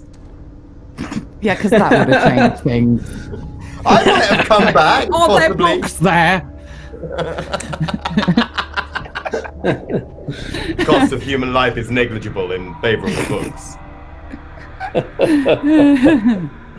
So the two allies, or two potential allies of Laure, Oh, look, fuck Die you. I'll use it. disappear. All right, look, fuck you guys. I'll use a stupid crit on it. All right, bollocks to you. Yes. Guilt. This sounds like an engaging conversation I want to have as This a is character. what- So yeah, I'll absolutely hear this then. This Oh, is God. what winning feels like. Okay, so I've forgotten what that feels Sebastian- like actually over the last little while. Sebastian hears the voice, and you can recognize a woman's voice calling out. And at that point, we're going to cut over to the rest of the party. Oh, for God's sake, Will! We'll see what happens here. So, in fact, Hank and Reggie are still asleep. No, a lot of time has passed in our game, in our world, but in theirs, they're still nice and sleepy. Elsie, however, let's cut to you. Elsie, Okay. you're in a situation right now. You know where you're at. You're in the house. 3 men appear to be entering it, who appear to be after you. And you are tiptoeing your way out, and I think you've currently gone into Stote's office to try and escape. Because there's a shit ton of doors in this place, and he locks all of them behind him. So, Yes, yep. indeed. So there is a locked door ahead of you, which is leading into his office. Wanna give it a jimmy? I'd like to, lockpick it. Let's see it. 82, really? Really? Dice, are we gonna play this game again this week? I'll spend a little bit of luck and make it work. I have really good lock picking, so yeah. Okay. That was 75 math. Yeah.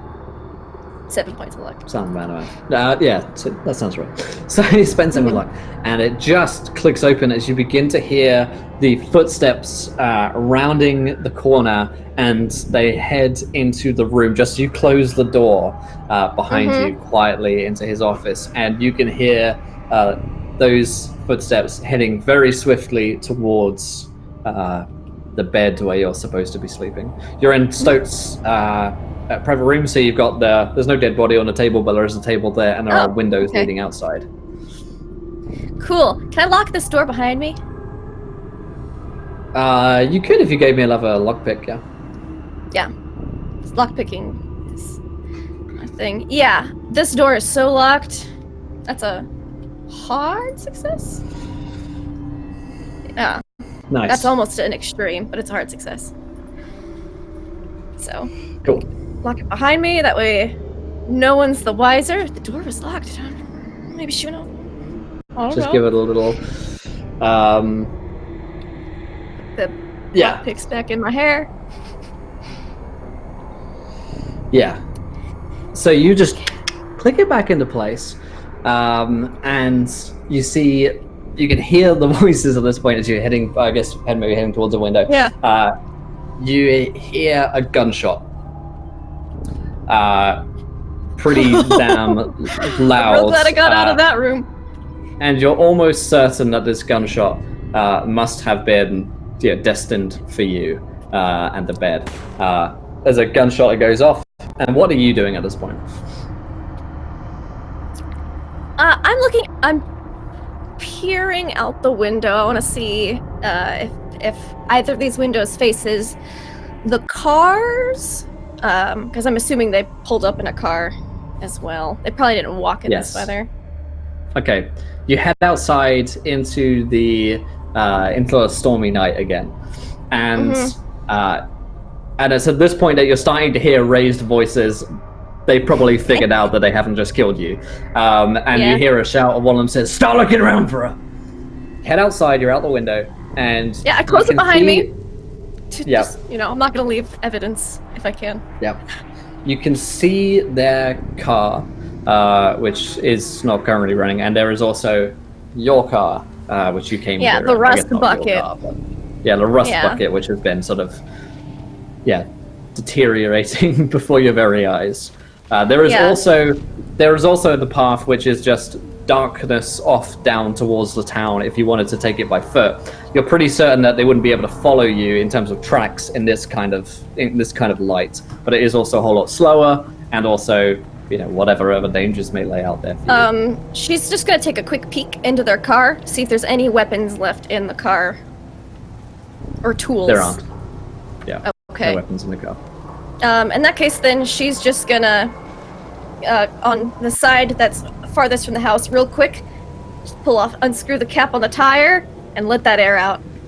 So that it's gonna take a minute, but if they're searching the house, it's gonna take a couple minutes. So she's just gonna unscrew those tire caps, and then head off on foot after deflating their tires. Roll me a stealth check. I'd like to use a crit. That's a good idea. Yeah. Okay. Alright. This should at least slow them down some. That should at least slow them down. And are you taking it by foot? Yeah, I'm taking it by foot. Deflating their tires, taking it by foot. Yep. You skulk away on foot down towards headed down towards the town to see if you can find anyone else. You're still, of course, pretty heavily injured at this point. And now you can see the beams of light from torches and lanterns from the three men from the house. And you hear a voice bark, "She's not here! Search the rest of the town." And that disappears behind you. No doubt they'll swiftly discover what's happened to their vehicle. You, on the other hand, how quickly are you trying to get down here? And where are you going? If they're going to go search the town, I might just sit in these bushes, wait for them to drive off, then sneak back into that house. Mm-hmm. They won't think to look for me there. Then give me a stealth check if you're going to try and do that. Where did the professor, the other professor guy, live? Was he in the town too? Hold on, I have his name somewhere. Yeah. Not Walscott. The guy who interrogated Reggie and Carlisle. Mr. Eric Carlisle has his offices are at the Magistrate's Court, which are down in the town as well. Oh, they're down in the town as well. Okay. But it is, I'll give you this, it is a little closer than, getting down to the docks, for instance. Yeah. And it might be safer than Dr. Ellis Stowe's place, I'm not sure. Yeah. She'll try to book it to town. She's not going to go to the Carlisle's house, though, because he's in league with these punks, most likely. Yeah, I think it's safe to say that you could be suspicious of his involvement at this point. She's going to try to go to the B&B, but she's not going to go in through the front door. She wants to kind of come up on a window and look inside. Okay. You peer in through the window once you get back down, and again, it's like a, more than an hour's run down into the town. B&B is too nice. Sorry. And you do see as well that it seems like they've decided to sailors after you have decided to go by foot with the car being fucked up, and so by the time you get down to the hostel, you can make out lights coming down from the hill. You have maybe about a couple of minutes before they're down here. You can look through the hostel window, and the curtains are closed. Actually, I think we described Reggie and Virginia closing the curtains to one door. Did Hank close the curtain to his window? He was blind drunk. He was kind of put in the room. Yeah, Reggie put in the room, so it's up to Reggie whether he shut the curtains or not. No, I imagine Hank's still in his shoes and everything. Yeah, so you can see Hank, but yeah. All right, I want to open this window and come in. Okay, for outside you have to break in. No, it's locked. I'll just knock on it. Hank. Yeah, give it a whirl. Hank. How long is this since I was put into bed? You're not sure. But that's what I mean. Drunk. Is it gonna wake me up? Yeah, I think after enough persistence, it would eventually wake you up. But you're still feeling pretty drunk when you get up. I'll kind of look through the window, bleary eyed, and open it. No. Betty, is that you? Thank you. Excuse me. Pardon me. Coming in. Come back to bed, Betty. It's late. Yes. Lay down, darling. I'll be there in a moment.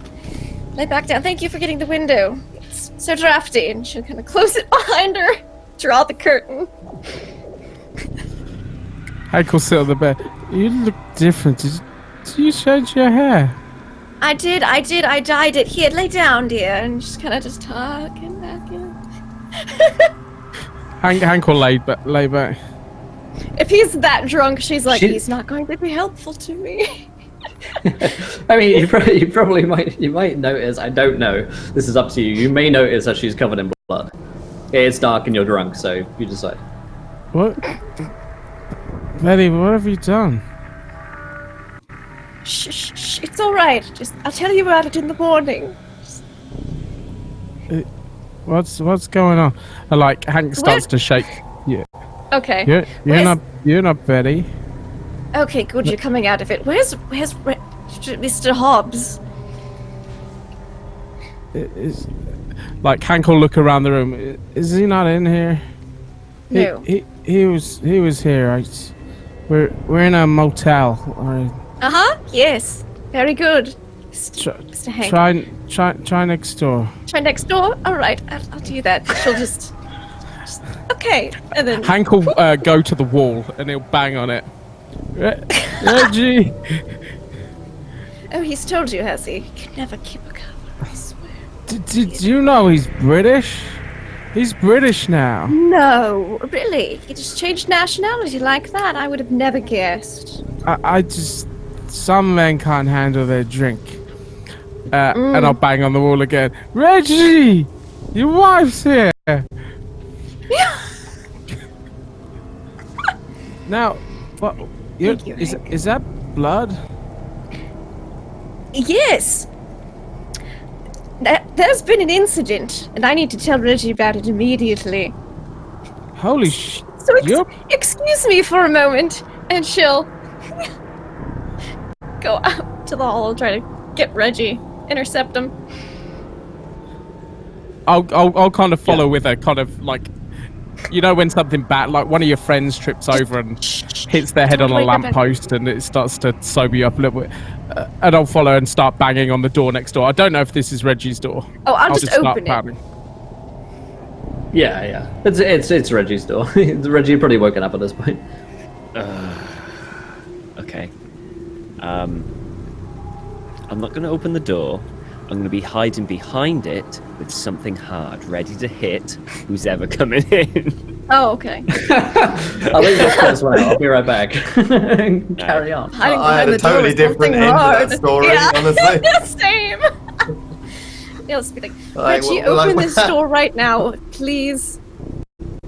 Reggie, it's Elsie. She's bleeding. I'll kind of. I look a mess. Oh, what? Elsie? Yes, can I come in, please? Yeah, sure. And he opens the door to let you in. And Hank, go to bed. Yes, Hank, go to bed. And if anyone asks, you haven't seen me. Right? Hank gets into Reggie's bed and lays down. Well, Virginia's already there. Yeah, he's gonna lay down next to her. Arm around her. I'm just gonna look over at the bed and be like, well, that was fast. Get fucked Charlie for when she comes back next week. Yeah, by the way, good news on that. He'll just say, alright, whatever. She'll lock the door behind. That place is fucked up. I mean, in all fairness, you're looking pretty fucked up at the moment. Yes, the artist, Mr. Archibald Scene, I don't know how much time we have. Archie Jr. paints with blood. He has a whole room of just people paintings painted with blood and other things, and it's not great. And I saw it. I thought it was a servant's stair. I was looking for an exit for, art, and it was not a servant's stair. And he somehow saw through my very excellent deception skills and stabbed me multiple times with a palette knife, and I jumped out a window and stole a car and drove away, and I went to the professor's house, and they came to finish me. They came to the doctor's house to finish me off. I heard a gunshot, but I think I performed a ruse. I put a bunch of pillows under the bed so they didn't think I was asleep, and they figured out it wasn't me, I guess, when it exploded into feathers and not blood. But it's bad, Reggie. This is almost worse than Venice right now. Right, okay. But you started that one. In all fairness, Venice, you didn't get cut up. Alright. No, we just almost got... That was I don't even want to talk about it. Yes. All right. Okay. Well, first things first. Yes. Are you still bleeding? Are you all right? And he's gonna kind of- Thankfully, Dr. Stoke did patch me up a little bit.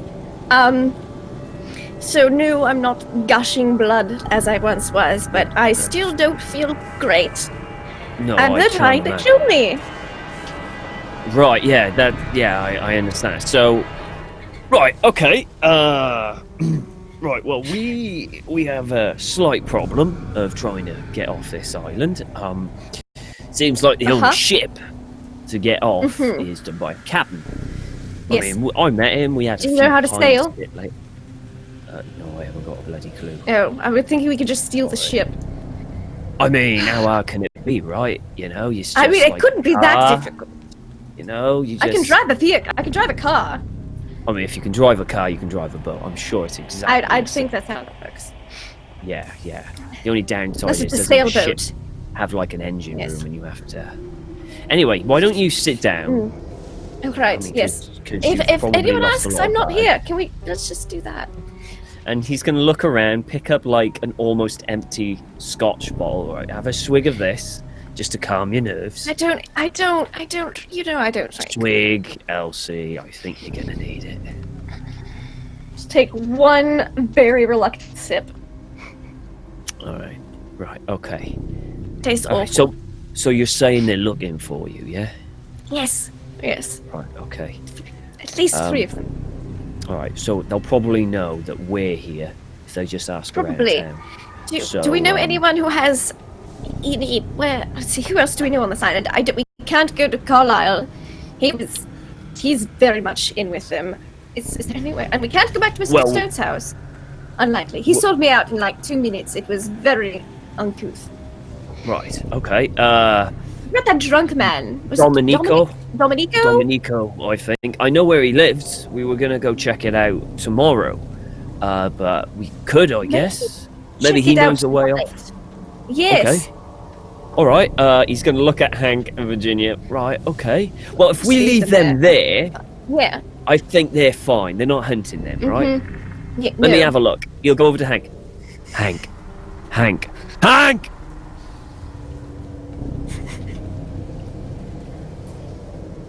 Right, I think he's passed out. I don't think he can. Yeah, I don't think they're gonna get it. They're gonna be like, wow, no, there's he two just drunk. he forgot to use his mouth. Now, what's going on? Is Right, Hank, can you walk? Yeah, I'm completely sober now. What's going on? What happened to Elsie? All right, Hank. What I want you to do, stay here, look after Virginia, okay? Tell me what happened. Well, Elsie got attacked. All right, she got attacked by the loons up at the estate of the manor. Okay, you know the pompous, artsy fartsy kid. Well, he attacked her, right? And now she's on the run and they're after her. So what I want to do is get her away from this place and find a way. And they're off the the most island. influential people in town, so I'm assuming that means that everyone's going to go along. So we got to do this quietly and quickly.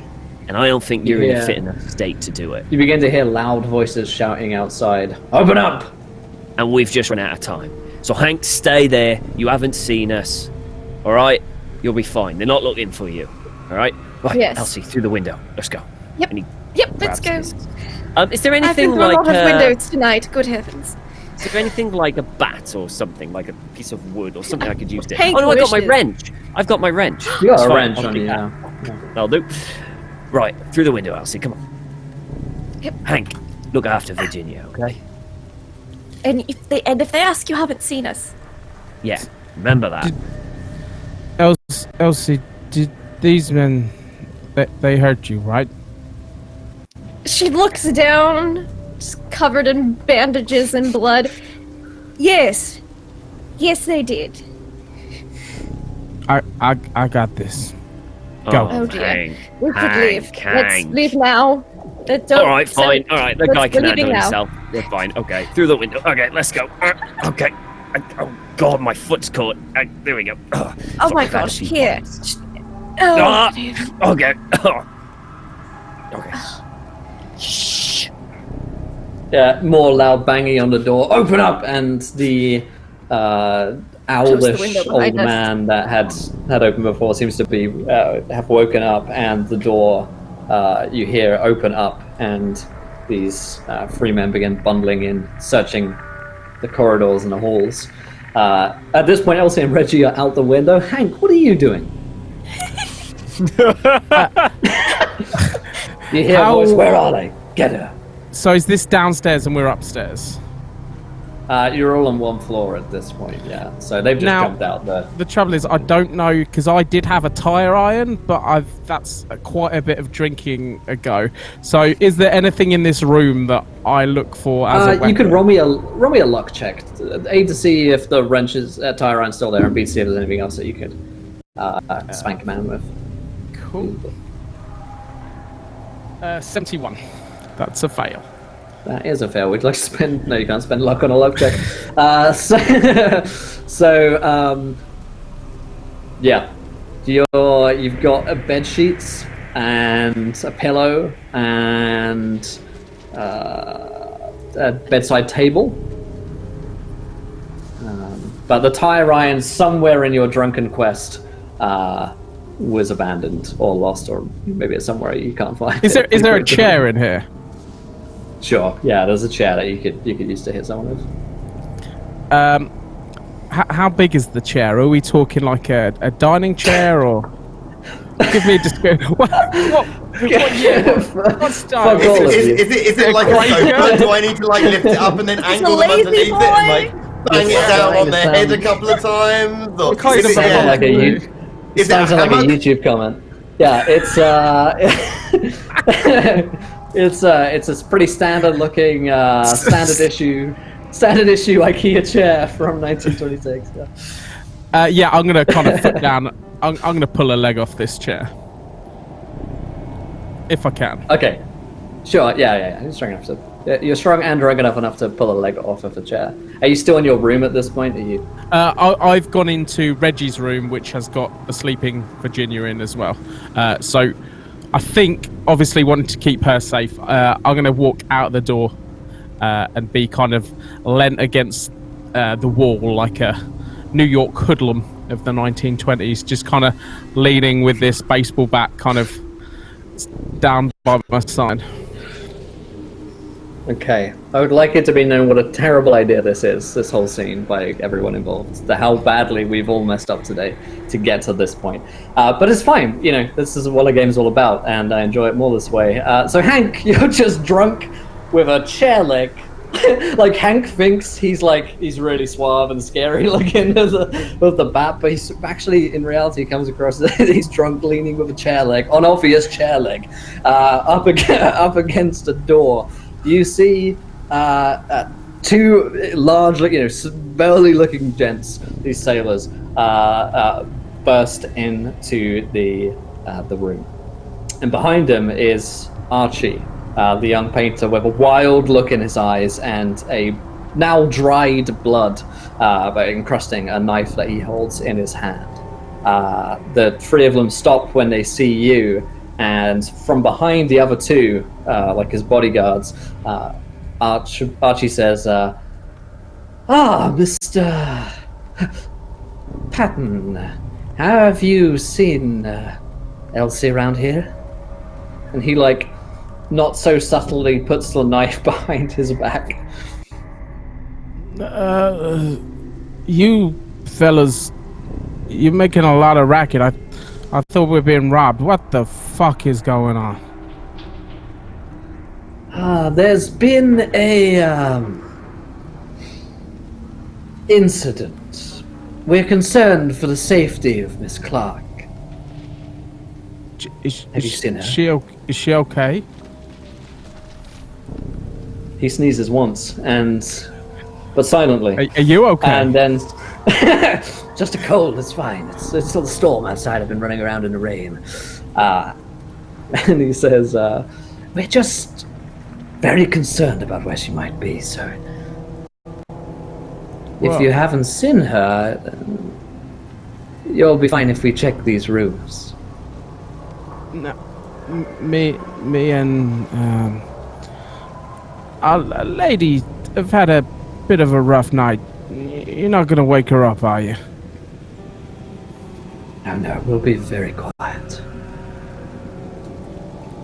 I mean, go ahead, as long as you don't try anything funny. And Hank will kind of just stand to the side and let them have a look.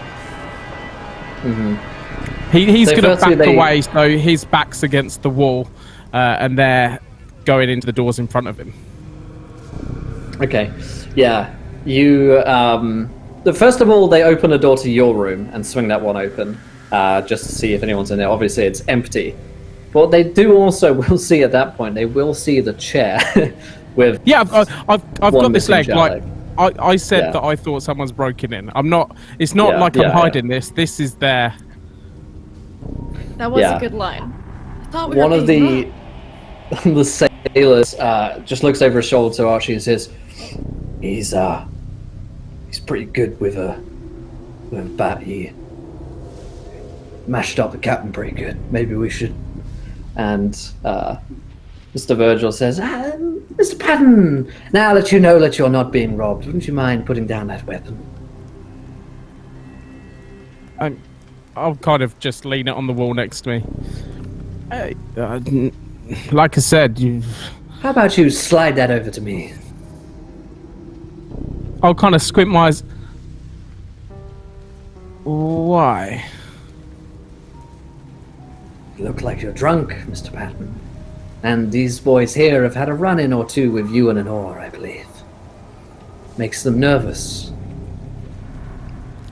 And I think that the last one to cross me ended up with their jaw facing the wrong way. Let's just look. How about you get these rooms checked out? I want to go back to bed. I've made a new lady friend tonight. She's very tired. I'm very tired, and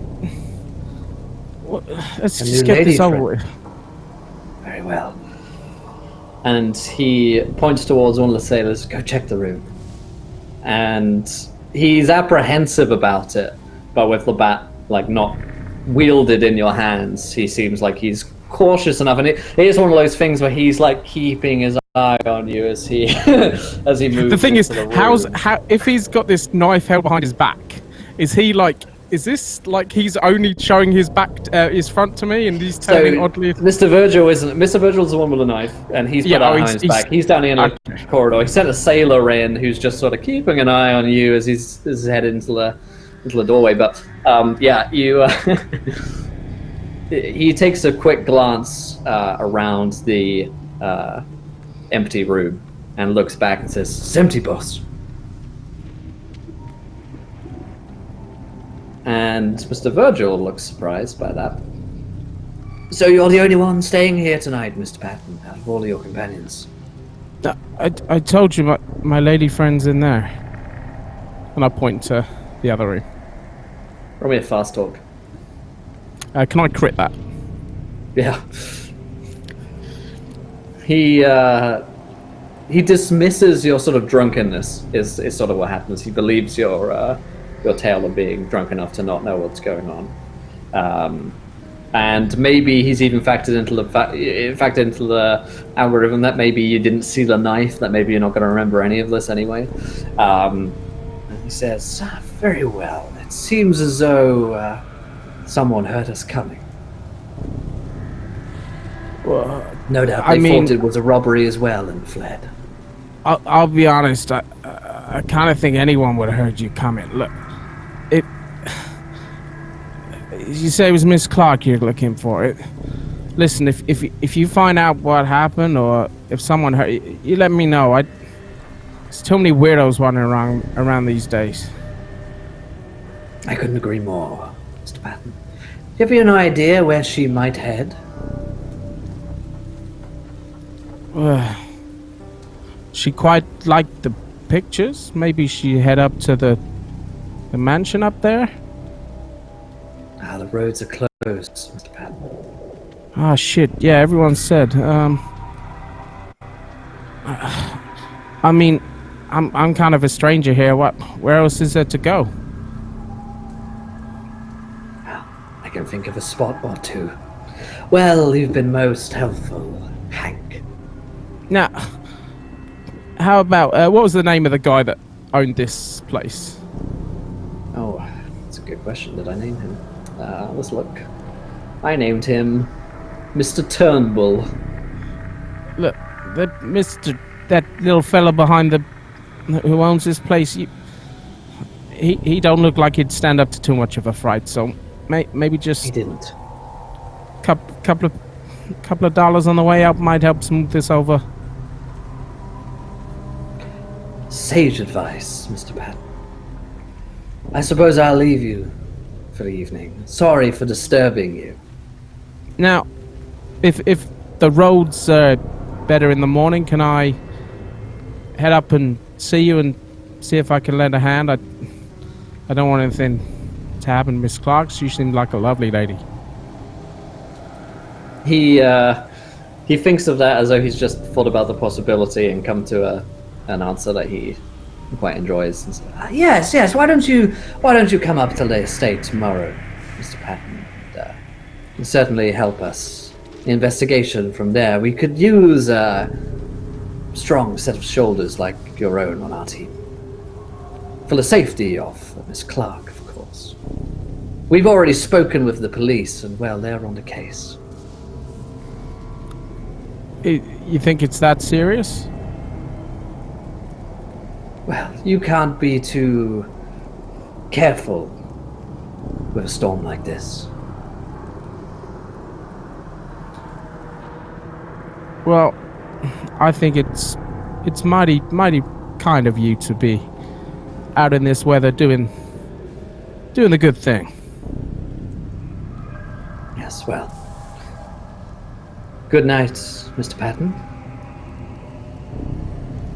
And fellas, I'll talk to the two sailors. I mean, no hard feelings about what happened in the bar. These things happen, you know? they look at you as though they want to kill you now. But they nod. Yeah. Sure. Well, it's a few stitches between friends, and I'll give them a wink. One of knowing them, that couldn't get hit at all. One of them sort of like almost hisses and pulls forward, and the other guy puts an arm on his on his chest. Not now.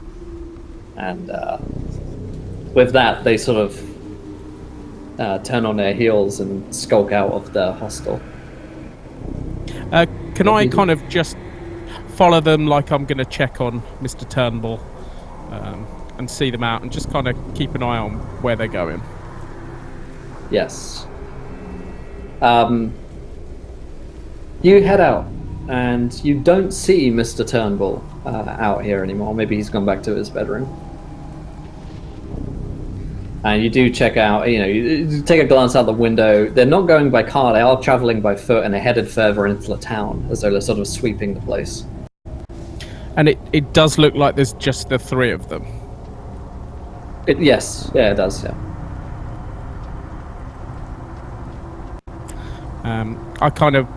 I'll shut the door behind me and just kind of look through the window, just like not spying on them, but just like a man who's kind of... Actually, no, I'll step outside. Just like a man who's watching people at night. As Hank went to bed fully clothed, he'll definitely have a packet of cigarettes on his person, so he'll kind of take these half-squashed cigarettes that are in his pocket that he slept on half the night, and he'll just kind of enjoy a bit of fresh air outside, and just kind of keep an eye on it. As they're kind of 10, 20 feet down, are you sure you don't want some help looking around? Okay, so you're going to follow them out? No, it's just kind of a general offer. It's one of these like half offer things. Gotcha. It doesn't seem as though they do.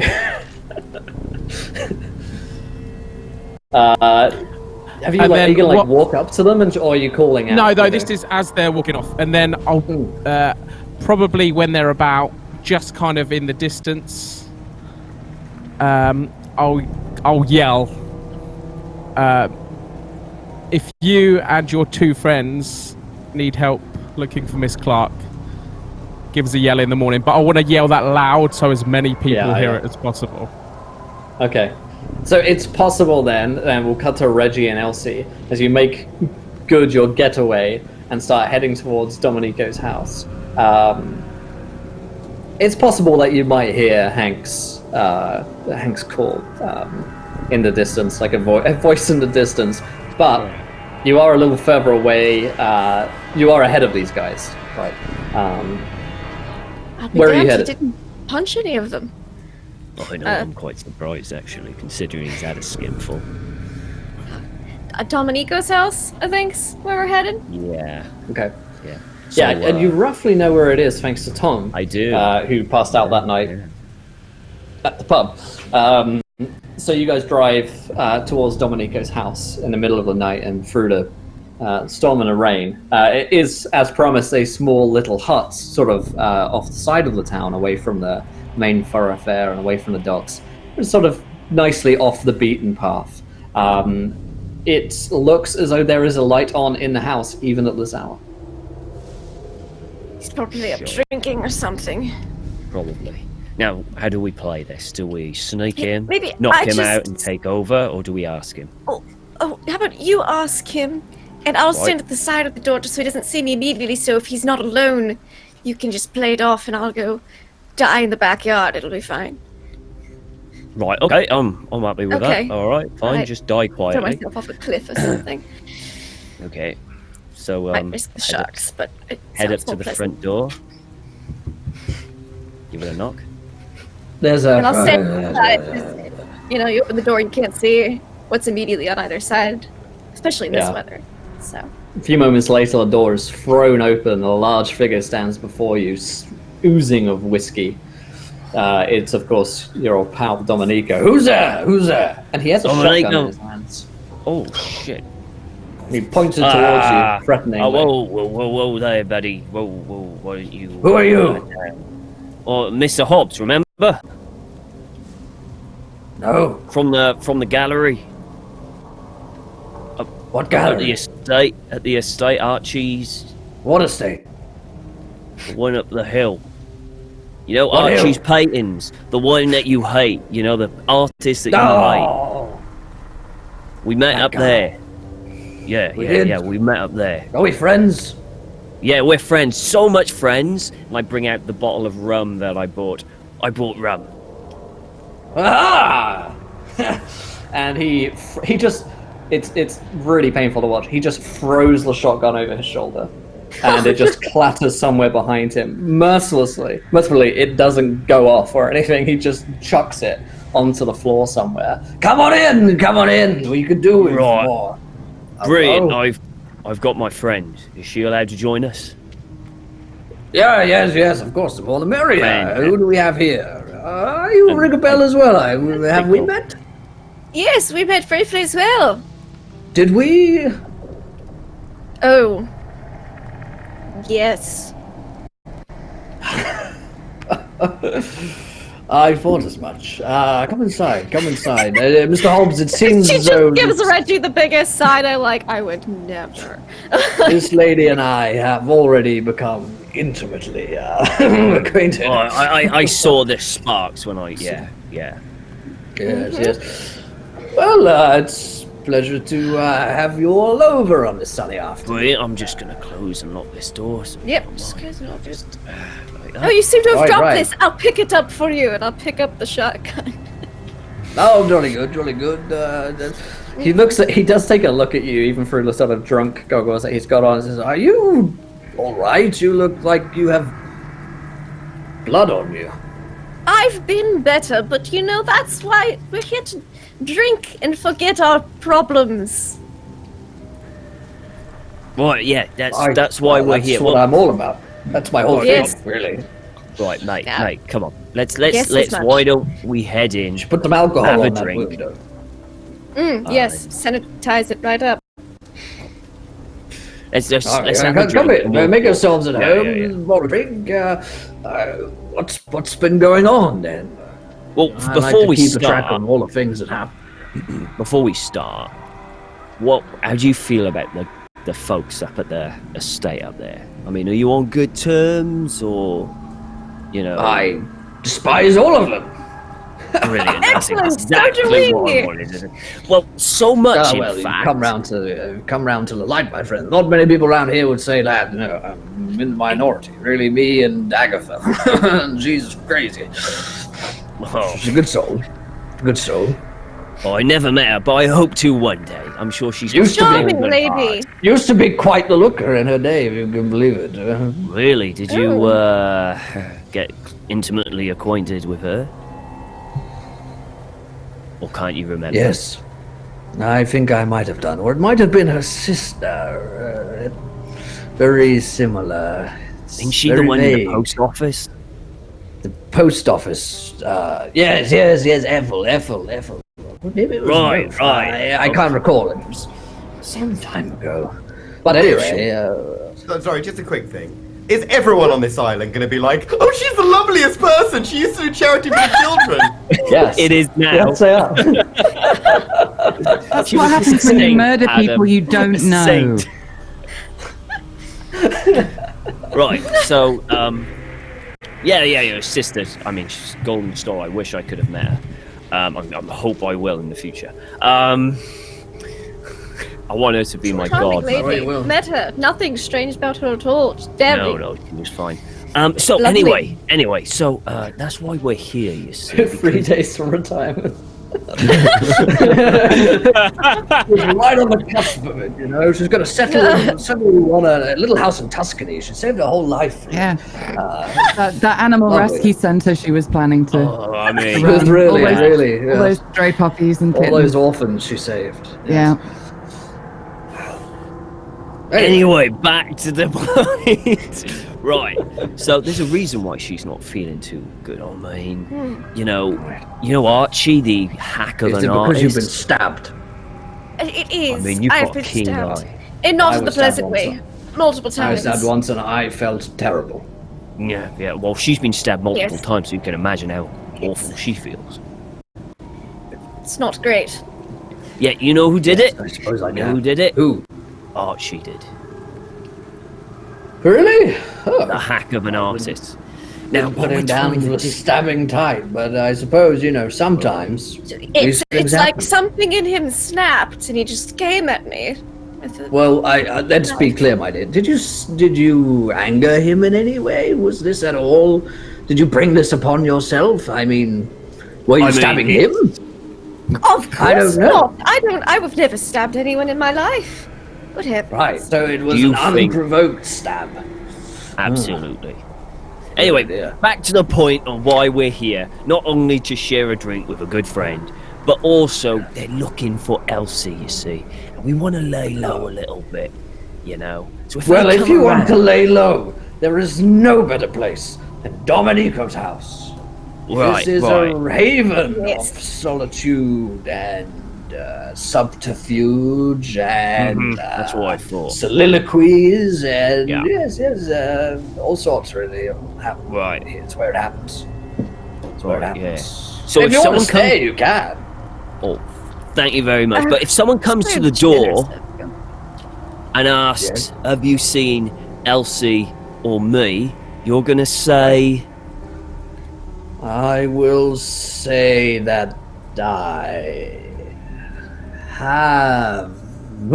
haven't seen you. There That's you what go. I'll say. There you go. That's exactly I'll what shove the shotgun in their face and give them what for. Exactly. That's what we're looking for. Elsie, you still got that shotgun, right? I mean, you still got it. Yes, right? I still have. Okay, that's good. Exactly.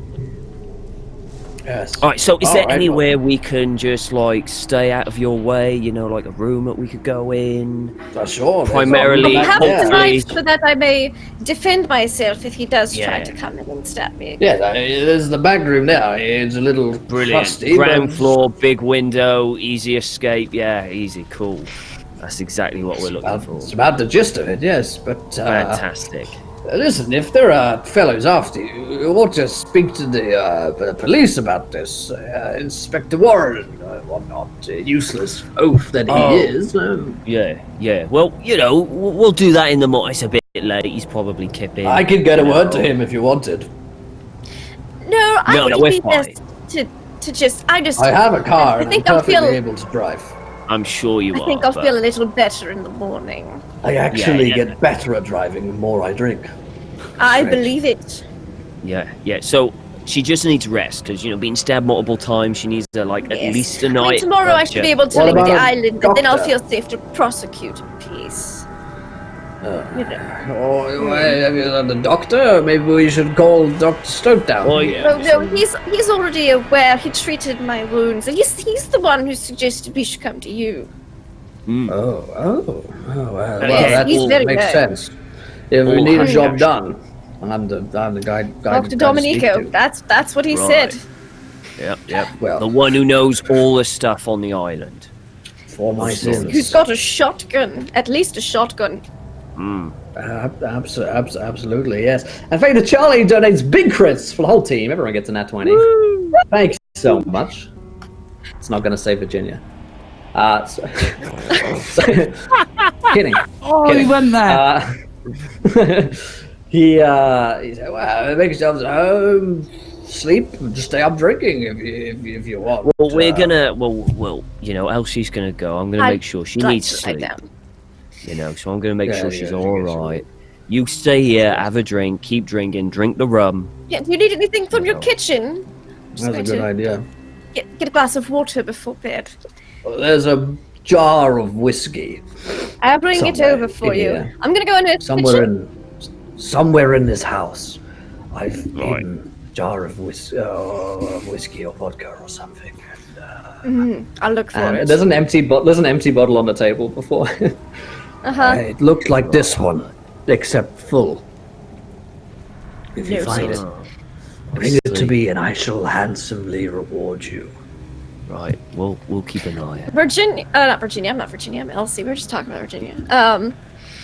Elsie's gonna go into the kitchen. She'll take a glance for said whiskey bottle just to maybe he'll pass out or you're super drunk. But she's also gonna take a kitchen knife if she can, Yep. just in case. Yeah, his house is like super cluttered, and there's just old plates and dishes lying around, Yeah. and there's old knives and stuff that don't look like they've been used in a long time. But yeah, you can grab something, pick it up. Take a kitchen knife. Get him a. If I find any alcohol, just bring it over to him. Keep him happy and away from the phone. Okay. Alrighty. So then we can go into the back room. Right. So what does the back room look like? I mean, what have we got Definitely scan this house for useful things. there? Yeah, back room is a bedroom, really. It's like a spare room. So yeah, open windows. There is one bed that looks like it hasn't had sheets changed in a long time. Bedside table. Not much, really. There's some paintings up. Nothing that looks particularly usable. Lots of old bottles on the floor. Yeah. Around the place, yeah. Or at least we got something to hit people with. I mean, Yeah, that's refreshing. I got a couple of these, and she'll hold up the knives. Would you like one? sure. I got we'll them from take the a knife. kitchen. There. Brilliant. Thank you very I don't much. particularly know how to use it, except that the pointy end goes on the other person. Well, that's how you use a knife, basically. You Oh, stab them with great. a pointy end. Okay. So, Elsie, Yes. I mean, this is a quick question. I didn't ask because we were a bit Sure. in a rush. Yeah, because we were, Um, yes, it was rushed. Very rushed. So why did he? Why? I told you, because he's painting paintings with people, not of people, with people. Well, I mean, I understand that horrific part, but Yes. well, one, I'm assuming you were snooping around. I was as you looking do. for a nice back exit for, when we Uh-huh. steal paintings. Yeah, well, yeah. So Yeah. snooping around. I thought it was a servant stair. It was not a servant stair. And hang on, and the reason that you think he stabbed you was because you realised he was, you Is- painted with blood, Yes. right? I mean, don't get me wrong, but I think that's a bit of an overreaction because one, I do as well. well, I mean, yeah, I was just, get creative I mean, in your medium. Elsie. Sure, just don't use me as your new. I guess maybe he wanted to paint a new one with me. I mean, it's possible. I mean, yeah, well, but I do you mean, think you that's what gotta think happened to now. Laure? Well, I haven't seen her for a while. We haven't seen her in a while. She left a note, but I mean, hope she's all right. I assume she just went down the pub or docks to find some fun. She seemed that sort of girl. There weren't any fresh paintings when I saw, if that helps. Right. Okay. So anyway, Elsie, now you gotta tell me the truth Yes. now. Did you do anything else? Like, I mean, No. is that the reason? No, that's it. I saw bloody paintings, and then he stabbed me. Right. Okay. All right. Literal all right, bloody I believe you. paintings. All right, I believe you. Anything good to Nick? So at this point, as Reggie and Elsie But there was a begin bracelet. okay, we'll get to that in a minute. So as the two of them settle into the room, and it seems like no one's after you at this point. And I still have may have found the it- shotgun, too. I put Still that has- shotgun yeah, in yeah. it. Nice. Yeah, Dominico's at this point passed out for Yeah. sure. He's no longer there. We will come back to the estate where Sebastian Wilkes has just heard of a voice from below, a woman's voice saying hello, and he's just about. Hold on though, before we get into that scene, could you please go on at length about how lovely Agatha is? Tell us in great Sure, detail yeah. her great works, please. Yeah, No, I wrote a backstory here. It started Oh, off. good. Started Did off. you know as she the actually orphans. knew the cure for cancer? Yeah, was yeah, very yeah. good. Like, She was leading honestly, scientists I'm on that. surprised I didn't trip over her selection of Nobel fucking Peace Prizes on the way to the kitchen. No, they only give them to She wouldn't keep people her who commit war work. crimes. I mean, that's So, just. I mean, she's not going to have enough room in her house, so she's got rooms dedicated to all her fucking great good works, right? She's got No, to be she so melts dedicated them to down it. and uses them to build prosthetics for children with Of disabilities. course, you know. I think Hitler was. I think there was a young man called Adolf Hitler who was in love with her, then went insane and caused a world war afterwards. I think. All Yeah. down to what you've just done. That hasn't happened yet. We're only in the 1920s. Yeah, It's the yeah. darkest time. Yeah. All I you know, wrote down just was so that you know. scene 5 was optional scene in which Professor Wilkes is helped out of the house by Agatha. It's what I put down in my notes. I was like, if we can't get Wilkes out of it, Agatha will come help from out. Good. Yeah, that's Amazing. cool. Please, God, tell me more about the branching paths of shit. Okay, so Seb, you've just heard this voice. You've just murdered Okay. Agatha. What do you do? Okay. Do I recognize it, or am I just hearing a voice? And what am I actually hearing here? I'm the Yeah, voice of your conscience. I think you Jolly good. maybe hear the accent, yeah. Like a slightly more francophilic fucking Jiminy Cricket. That's what I need. Right. That's, Do I you hear Laure's recognize it voice. as Laura? Okay. Yeah, Okay. I think it's all right. a distinctly accented voice. That you Okay, in very nearly instinct, I'll probably sort of start staggering in that general direction. I hear it's her voice. Is she crying out or something, or is she just like saying hello? Yeah, what are you saying, Laura? What are you saying? It was just hello, because I don't know who that is. All right, okay. Hello, Hello, hello. do I recognize his voice? Or is this going to be like a conversation between two mental patients? Let's say, for the sake of all of our sanity, that you recognize Sebastian's voice as not Good. being Phew. the sailor or anyone else. Yeah. Uh-huh. Professor Wilkes? Miss Belvont? Where are you? Because I assume I can't see the secret door or whatever. Yeah, that yeah, leads to the Where are you? cell. I throws away knife in a corridor. Corridor. Yes, I'm in the mansion. Are you? I'm gonna start sort of patting things, I mean- guess. Yeah. Like I'm in a student- room. I'm in a room Okay, down from the okay. kitchen. From the kitchen. Okay. I don't. Yes. Okay then. I'm God, trapped. for the love of God, if the entrance to this fucking cell is in the kitchen, I'm gonna lose my fucking shit. Well, it is in the kitchen. Of yeah. course it's in the kitchen. Yeah, of it's course the it fucking gargoyle in is, the yeah. kitchen. Yeah, no, Yeah. absolutely. Gargoyle on the kitchen wall. Go fuck yourself. Okay, I'm back. It's already been always in the described. kitchen. It's always in the kitchen. See, I don't even believe this. I feel like Yeah. there's a shifting pathway working here. I think this is like an Go back, absolute... roll the tape, buddy. Roll the tape. Yeah, no, go back. You did this to yourself. There was a gargoyle on the wall. That must have been it. Okay. Can we get all right. can we get In the the instant kitchen? replay? Sorry, where else are you going to Okay. put your BDSM sex nook? Sure, It's yeah. gonna be off the that's kitchen. right. What if I you put did mine. that? That's where I put mine. Gotta get that. Okay, that's where Gareth puts it. I'll make my way back into the kitchen then. I'll probably stop to cry a bit, and then I'll start looking. So I didn't even notice this gargoyle, did I? There's I a think statue thing, he an has- ugly. There's an ugly space thing. You have to lift it up.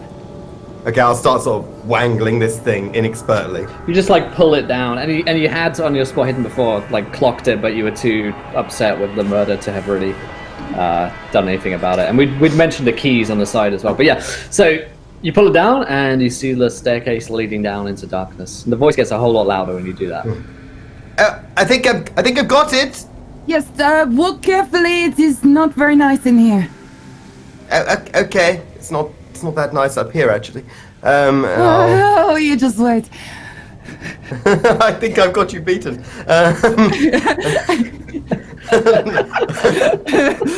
Really? We're ready. Oh no, fair enough. Maybe a 50-50. Okay, I'll come down the stairs. Obviously, I'm sort of hands out, like restraining against the wall, kind of thing. I assume I'm going into something like the equivalent of coal cellar. Yeah, it feels like Yeah, a basement area, and you smell that sort of irony tang of old dried blood, and you see Laure somewhat disheveled and tied up against the wall. Hello. Hello. There's a tray of food at her feet. I Not wouldn't eat peckish that. at all. No, I have a feeling that's not the kind of snack I want to have. Oh, you think it might have been poisoned? I think it might have been all sorts of things. I'm not hungry. Something about the decor in here makes me... I honestly, I understand. It's entirely possible that anybody in this state could be out to get us at this time. Yes. I mean, you'll not believe what... I think I actually... Oh, chained up. I have keys. You do? Yes, they were on a hook up the top of the stairs by... Oh, that's... I have keys! Excellent. Could you use them, please? Again, I'll sort of fumble through these keys, probably getting every key wrong, including like the massive fucking mortis lock key that couldn't possibly be like the right one. I'll work backwards to what the most likely key is. Yeah, it's horrific. Yeah, for sure. Yeah. The whole thing is just sad. And to as watch. you're doing this, I'm just like grinning at you, like, come here often.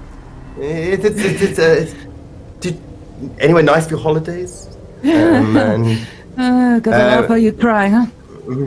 So finally, I assume one of these does actually open the mannequin. Yeah, for sure. Yeah. So I unlocked her arms. I unlocked her arms, but then I would have handed the keys to her to unlock her own ankles. I think that's almost a certainty. Oh my god. How did you possibly end up here? Went for a walk and it went wrong. Succinct, I like it. I can't say for sure. There was, about that mark on my hand. Is that still there? Funnily enough, there's the wound is sealed over, and it's like a distant old scar now, much reduced, Okay. much reduced. So I'm guessing I wouldn't have clocked that. No. There are very strange goings on. Are you familiar at all with the? Look, I have it right here, and I bring out the book. Are you familiar with the? I've forgotten the name of the fucking book. True King in Yellow. They actually have an extant copy of it, and now that's not the. Familiar at all? No, and I'm just seeing myself getting rid of the shackles on my. I'm absolutely babbling here. I'm not. This isn't in any way really coherent. It's like, yes, they actually had the copy upstairs, and then I read.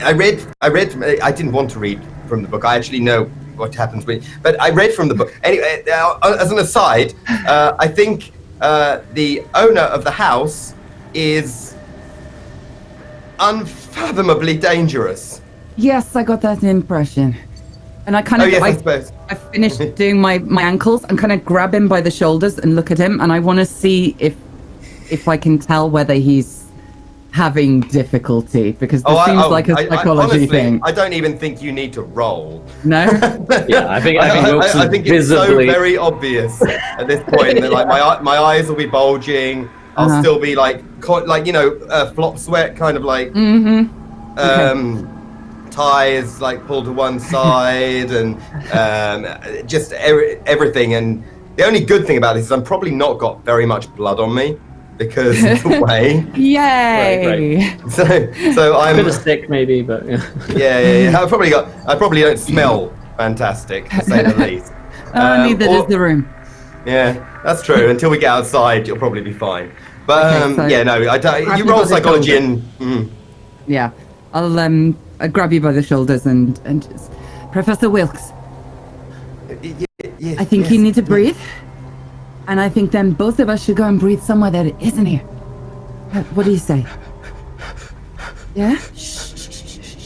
It's all gonna be okay. I'm not absolutely certain that it will. Look at me. You're gonna be fine. But we need to move.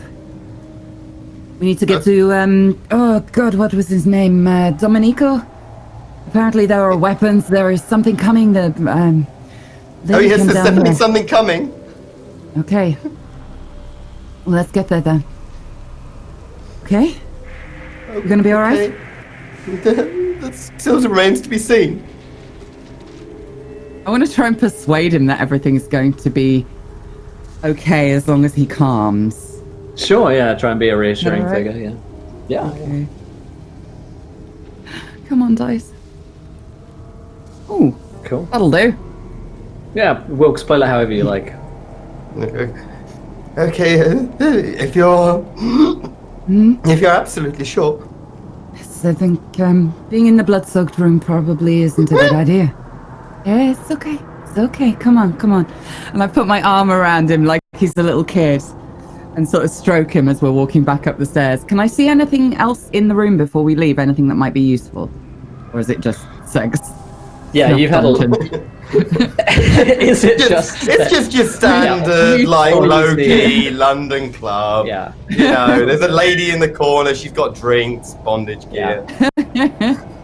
You've seen videos like this. It's there's not a whole lot. There's not a whole lot that you would. I think in this situation, you've probably been in here long enough to see everything in the room, and if there's anything that you were gonna take, it's probably not up here. Okay. They didn't leave any weapons down here or anything All like right, that. I'll just lead him very gently up the stairs.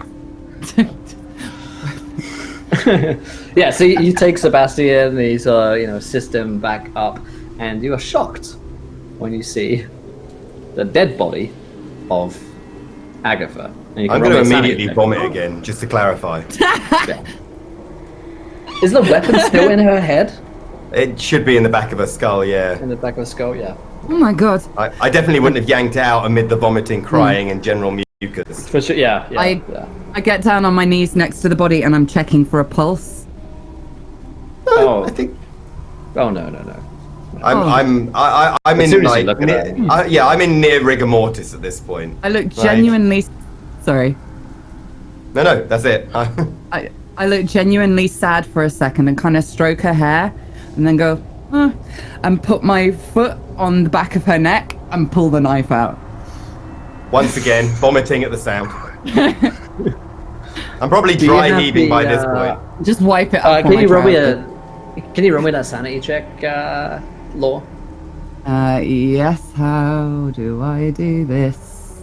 So it's just D100 and you're looking to get lower than your actual sanity score. Ooh, how do I roll it? Sorry, I haven't done this for a bit. You can grab that Grab it, throw D100 down there and just throw it in the box. What? I am so confused. This? Oh yeah. Really, if you roll any skill check, it'll roll a D100, so. Is that it? Did I do it? Did I did it, y'all? I don't know how to do it. Okay. The thing Oh, there we go. Got it. Oh, yeah. Oh, you're fine. Wow, you pull knives out of people's skulls every week. Yeah, that's like It's just This what is you like Told do. you the Sunday. Titanic has nothing on me. a wet You- weekend in Calais, and it was the same. Yeah. You only lose 1 point of sanity because when you do something horrific, you still will lose something, but 1 point's nothing. So you get it out, and it's fucking horrific nonetheless. But it's happened. So Okay, I maybe just wipe it off reasonably, on my trousers and yeah, maybe they got to her because she was a traitor. Yeah.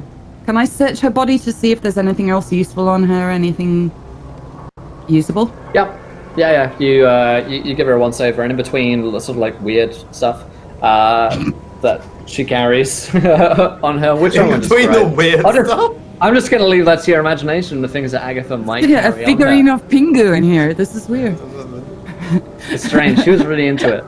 She has a Pingu pendant around her neck and something else that you're not sure how she used. But there is also a set of keys, which look like the housekeeper keys to like around the house, and which look like they might be useful. Okay. She doesn't carry any weapons on her person, but yeah. And it looks like one of these probably is for her like private. There's a key which is separate from the others, which looks as though it's probably for like her own personal chamber or room. Okay. Ooh.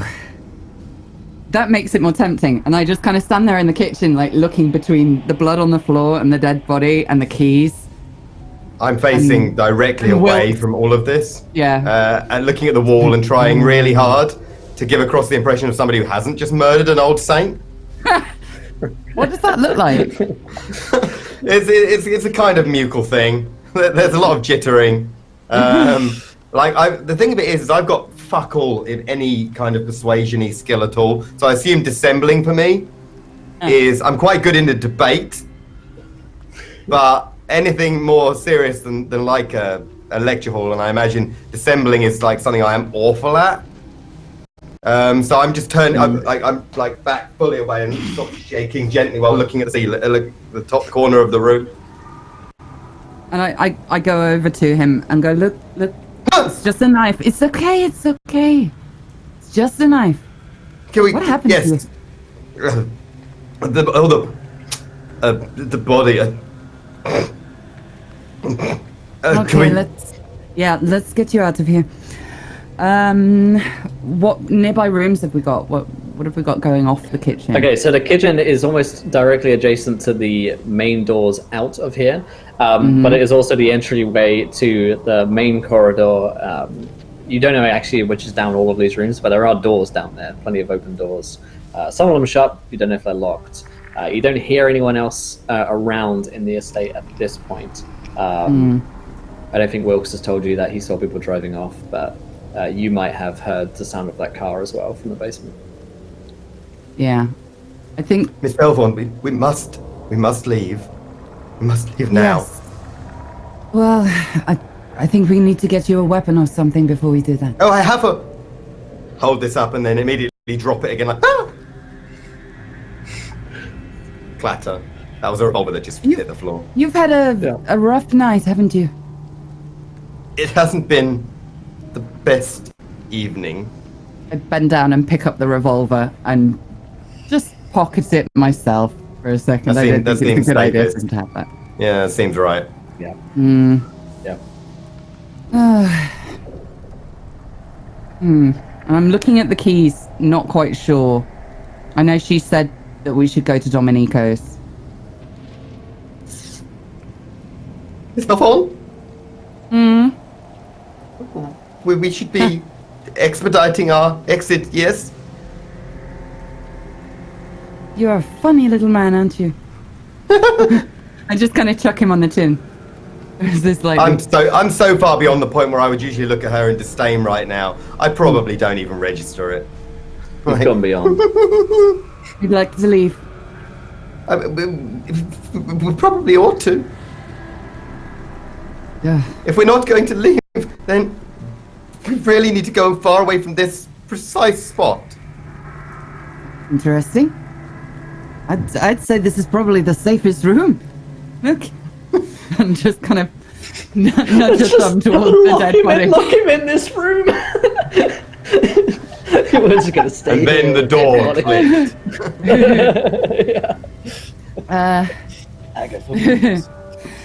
Well, as tempting as it is to use the keys,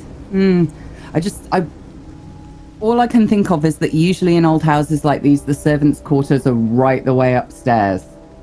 And, well, for the women, it's usually right the way upstairs, and for the guys, it's usually downstairs in the basement. And I don't think this either place of is like those- Downton Abbey, but if Yeah, Downton Abbey was yeah, it's somehow usually worse than it actually is. It's usually women up top and guys down below. And I don't think either of those directions is a sensible way for us to go right now. I think out is probably a good idea. So we're like, okay, let's go. I support this. Yeah. Mhm. And as I go, can I see any like jackets, coats, like weird stuff hanging up that I can put around him? Because I'm worried that he might go into shock. My fingers are so. Very good. I'm like this at the moment. I'm not even going to try and take that off you. That's a bad idea. Probably but I not safe for any of us. Mostly me. But if we're going outside, I want him to be warm. Because the last thing I need is him this mental and going into physical shock. Okay, so the two of you depart and make good your own getaway from the scene of the crime, leaving the Virgil estate in the darkness.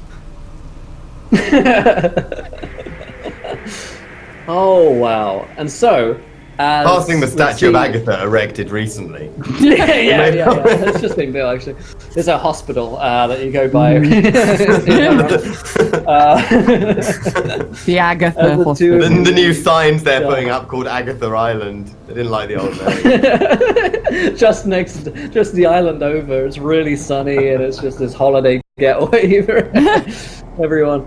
As you guys leave, and as Elsie and Reggie hole up in Domenico's place, as Hank is left in the middle of the night looking after Virginia, that's where we're going to end tonight's episode of Tentacle Tuesdays. We got a whole lot done today. That was fun. Oh man, we finally, today was about sort of getting people back together in the party a little bit, and we've kind of managed to do that a little bit.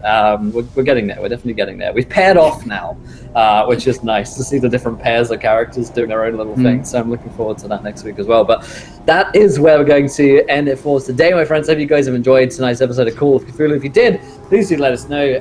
If you're volunteering, go ahead, follow us. You can join us here every Tuesday at 2 p.m. Eastern. But before we do, I forgot to do it at the beginning. I totally forgot. And that's my bad. But we'll just give the sanity blessing to one of these players, and then we'll do the sanity curse. So first of all, it's the blessing. Who do you think after that deserves a bit of sanity back? You guys let me know, and we'll vote here in just a few seconds. And then we'll do the curse at the end as well. So get voting. There's the stuff in chat. But man, that was a lot of fun for me. It's been so much fun. Just cutting between the scenes and seeing what happens next. And I absolutely adored what happened to Agatha. I had no idea she was gonna get caught. Aggie, we hardly knew you. I feel really great about the whole thing.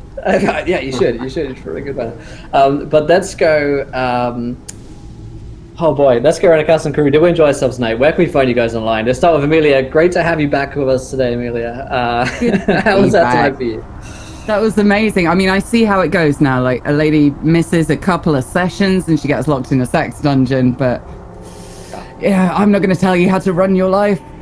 How will I get Laura back into the sex dungeon? Yeah, that was my go-to. I mean, underlines it so hard that the pencil goes right through to the next page. I thought you were genuinely asking, how do I get Laura back in the sex dungeon? I think honestly, like, that's just one of the many things Sebastian is no longer equipped for. Oh God, poor dude. But yeah, that was a real laugh, and I like that these two have got paired up because they got on so well in episode The sad 1. thing is, like, if I was even slightly compos mentis, we'd actually be quite a good team. Yeah. But as it is, I'm this like dreadful milf zone. Like, she's going to end up being your surrogate mum. yeah. Weird. Yeah, that was awesome. It's really good to be back. I've missed you guys. You can find me over on Twitter and now on Twitch. Apparently, I'm streaming now. That's the thing. So it's a very viable career. Cool. Well, so far I've done one stream and it involved being a goose. and going into crazy improv about being a demon. So I wouldn't say career so much as just like stopping putting this onto real life people. But it's a lot of fun. So you can find me there as well on the Twitches. Stuff. Untitled Goose Game, yes, honk. Fantastic. And Tom, how was that tonight for you and Reggie? Yeah, it was good. It was really good. Reggie had a pretty easy time in all fairness tonight. He just had to run and, just go from one building to another. So I had it pretty easy, I think. But it was a lot of fun. It was fun just seeing the whole, the melting of the mind of Sebastian Wilkes, and that was fun to see. The fact that he actually just went at the back of Agatha. God, please, everyone bring it up. I mean, but that's one of the biggest parts of the episode. I wasn't expecting it at all, which is great. And now we're on the run and can't trust anyone in the village, back to square one, basically. So now we'll have to splinter cell our way through the village and try and figure a way out of off the island. Somehow we're going to end up at the estate again. Not sure how, but we can't leave the island. We can't, no. So yeah, a lot of fun. Really enjoyed it. I can't wait for next week. I myself, Redundant UK. You can check me on Twitter, redundant_UK, as it's done by there. I also stream on Twitch, variety streamer, playing things left, right, and centre, whatever I fancy playing at the time, basically. Yeah, and that's it for me. That's it. Thank you so much for helping me get my audio set up. By the way, you proper babysat me yesterday. It's like, why doesn't this work? Fantastic stuff, Adam. How was that tonight for you? By the way, if anything makes this a bit better, you did just win the sanity blessing. Woo! So there's that. Pity, sanity, I'll take it. I need it. Yeah, you need it. Yeah, we'll do the. We'll quickly do the curse here as well. D6, yeah. Yeah, feel good about yourself. 6. There's a curse now, so chat could decide to curse him. that sounds right. Yeah, how was that tonight for you, though? That was brilliant. After 2 episodes of being a sneering, condescending prick, it was nice to be like utterly unmanned in that, and yeah, it's gonna be fun moving forwards because I sort of know kind of what's happening a little bit, but that's like terrifying beyond belief. So I can't really be a condescending cunt to everyone because I'm completely rubbish in combat, like laughably useless. Yeah. Oh, like I think you're probably better than me. Like you're probably physically stronger. I'm surprised I can carry around my clothes on my body. But yeah, like it's super fun. Had the best time, and yeah, we're gonna see where my jittering goes next week. The pairing it up has been so fun as well. Everybody's getting Thank you for rescuing me from the dungeon. I thought you might not for a minute. Thank you for rescuing me from the dungeon, I think. But yeah, no, yeah, there was a point where it was like, I didn't hear anything. I was a little worried you were going to come down there and go, oh, another victim. Yeah, you might kill her as well. There's a witness. No witnesses. No, yeah, you can find me on Twitch at Call of Cthulhu. I play horror games. And Fall of Cthulhu on Twitter. Thanks so much, Adam. And Lindy, oh my god. Elsie made out after a pretty horrific scene last week. How's she feeling now? Thanks, Prancing Pony. Oh gosh, she's hurt. She's not feeling great. Reggie is the absolute last person she wanted to ask for help, but Professor wasn't there. Hank was too drunk. Virginia was out of it. She was like, guess I'll suck up my pride and ask him for help today. And it's a good thing she did. But yeah, I cannot wait for next week. Because while we still may be having to splinter cell our way through this town to get someplace, at least we can splinter cell our way through this town with a shotgun. So I feel an eensy bit better, you can find me online thinking about this session at Laugh Love Lindy for the next week. Twitch, Twitter, YouTube, all that good stuff. In about 3.5, 4 hours on my channel, we're going to be playing some Mists of Ravenloft, so spooky shenanigans. If you want more spookiness today, check that out. Fantastic stuff. And last and most least, Gareth. Thank you very much, Will, for that lovely introduction.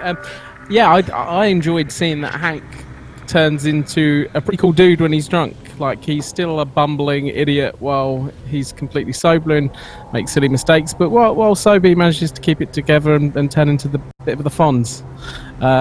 But I'm sure when we sober up, things will start going badly again. I don't really do much anywhere. Follow these guys, check everyone out, they do wonderful things. Apart from Will, fuck him. Fuck him. As myself, I know what I do. Tonight at 8 p.m. Eastern, I'm on twitch.tv/Kobold Press for some more of the World Tree Burns. So if you want to join us there for some D&D goodness, then you can see me over there. Tuesday's my day where I'm playing 9 or 10 hours of D&D. It's a good day. So come and join us there. I think it's just _Will for cursing Will. Maybe Charlie got rid of it. Maybe it was cleansed. Maybe the dark days are over. Let's go back. Oh man, but hey, that game was so much fun. I cannot say enough how much I'm really enjoying. Getting to be a keeper for you guys, and getting to be here with you guys in chat, and I'm loving all of the artwork that you guys are doing. Cannot stress enough how awesome that is each week, seeing good, all this stuff. So Void Smoker and Cthulhu, was that the username? I put it into Twitch chat earlier on. Go follow both of them. And if you guys have any other little sketches or doodles you want to share with us, we absolutely love seeing what you guys are doing here and joining in the adventure and story of us. Again, thank you for all the donations as well. Saving these guys' bacon at the beginning as well. There was a donation I read on the host, but I don't know if Elsie caught, which was that Elsie has a twist of fate, which is basically a little lifesaver down the line may come her way. So that's great, because I'm not... Elsie's catchphrase today was, "It's not great," because it's not. So that's awesome. It's not going great. It's nice to see that even when Gareth is back, even though Gareth is back, we're still having a good time. I don't know how it works, but that's all for us today, guys. Join us again tomorrow. Not tomorrow. Well, we will be here tomorrow. In fact, for Zweihander at 5 p.m. Eastern. Join us then. But also join us next week for more Tentacle Tuesday. If you want more Call of Cthulhu, you can find us there. Go catch up on YouTube. We're almost there to 20k on YouTube. If you want to go follow us there, there's the link where I think a couple hundred subs away from 20k. Come follow us there and make it happen. But until next time, my friends, try not to roll too many net ones. We want to be there laughing when you do. Good night, everybody. Bye! Before we begin today's show, I would like to take some time to remind you about our sponsors. Fantasy Grounds, a virtual tabletop of choice. All of the beautiful maps and rolls you see tonight are done using Fantasy Grounds, which you can try for free at fantasygrounds.com. You can also get all of your miniatures from Wayland Games. Go to waylandgames.co.uk and get yourself a huge range of D&D, Warhammer and 40k minis for up to 20% off regular retail price. And Tabletop Loot, who sell incredible dice. Go and check them out at tabletoploot.com.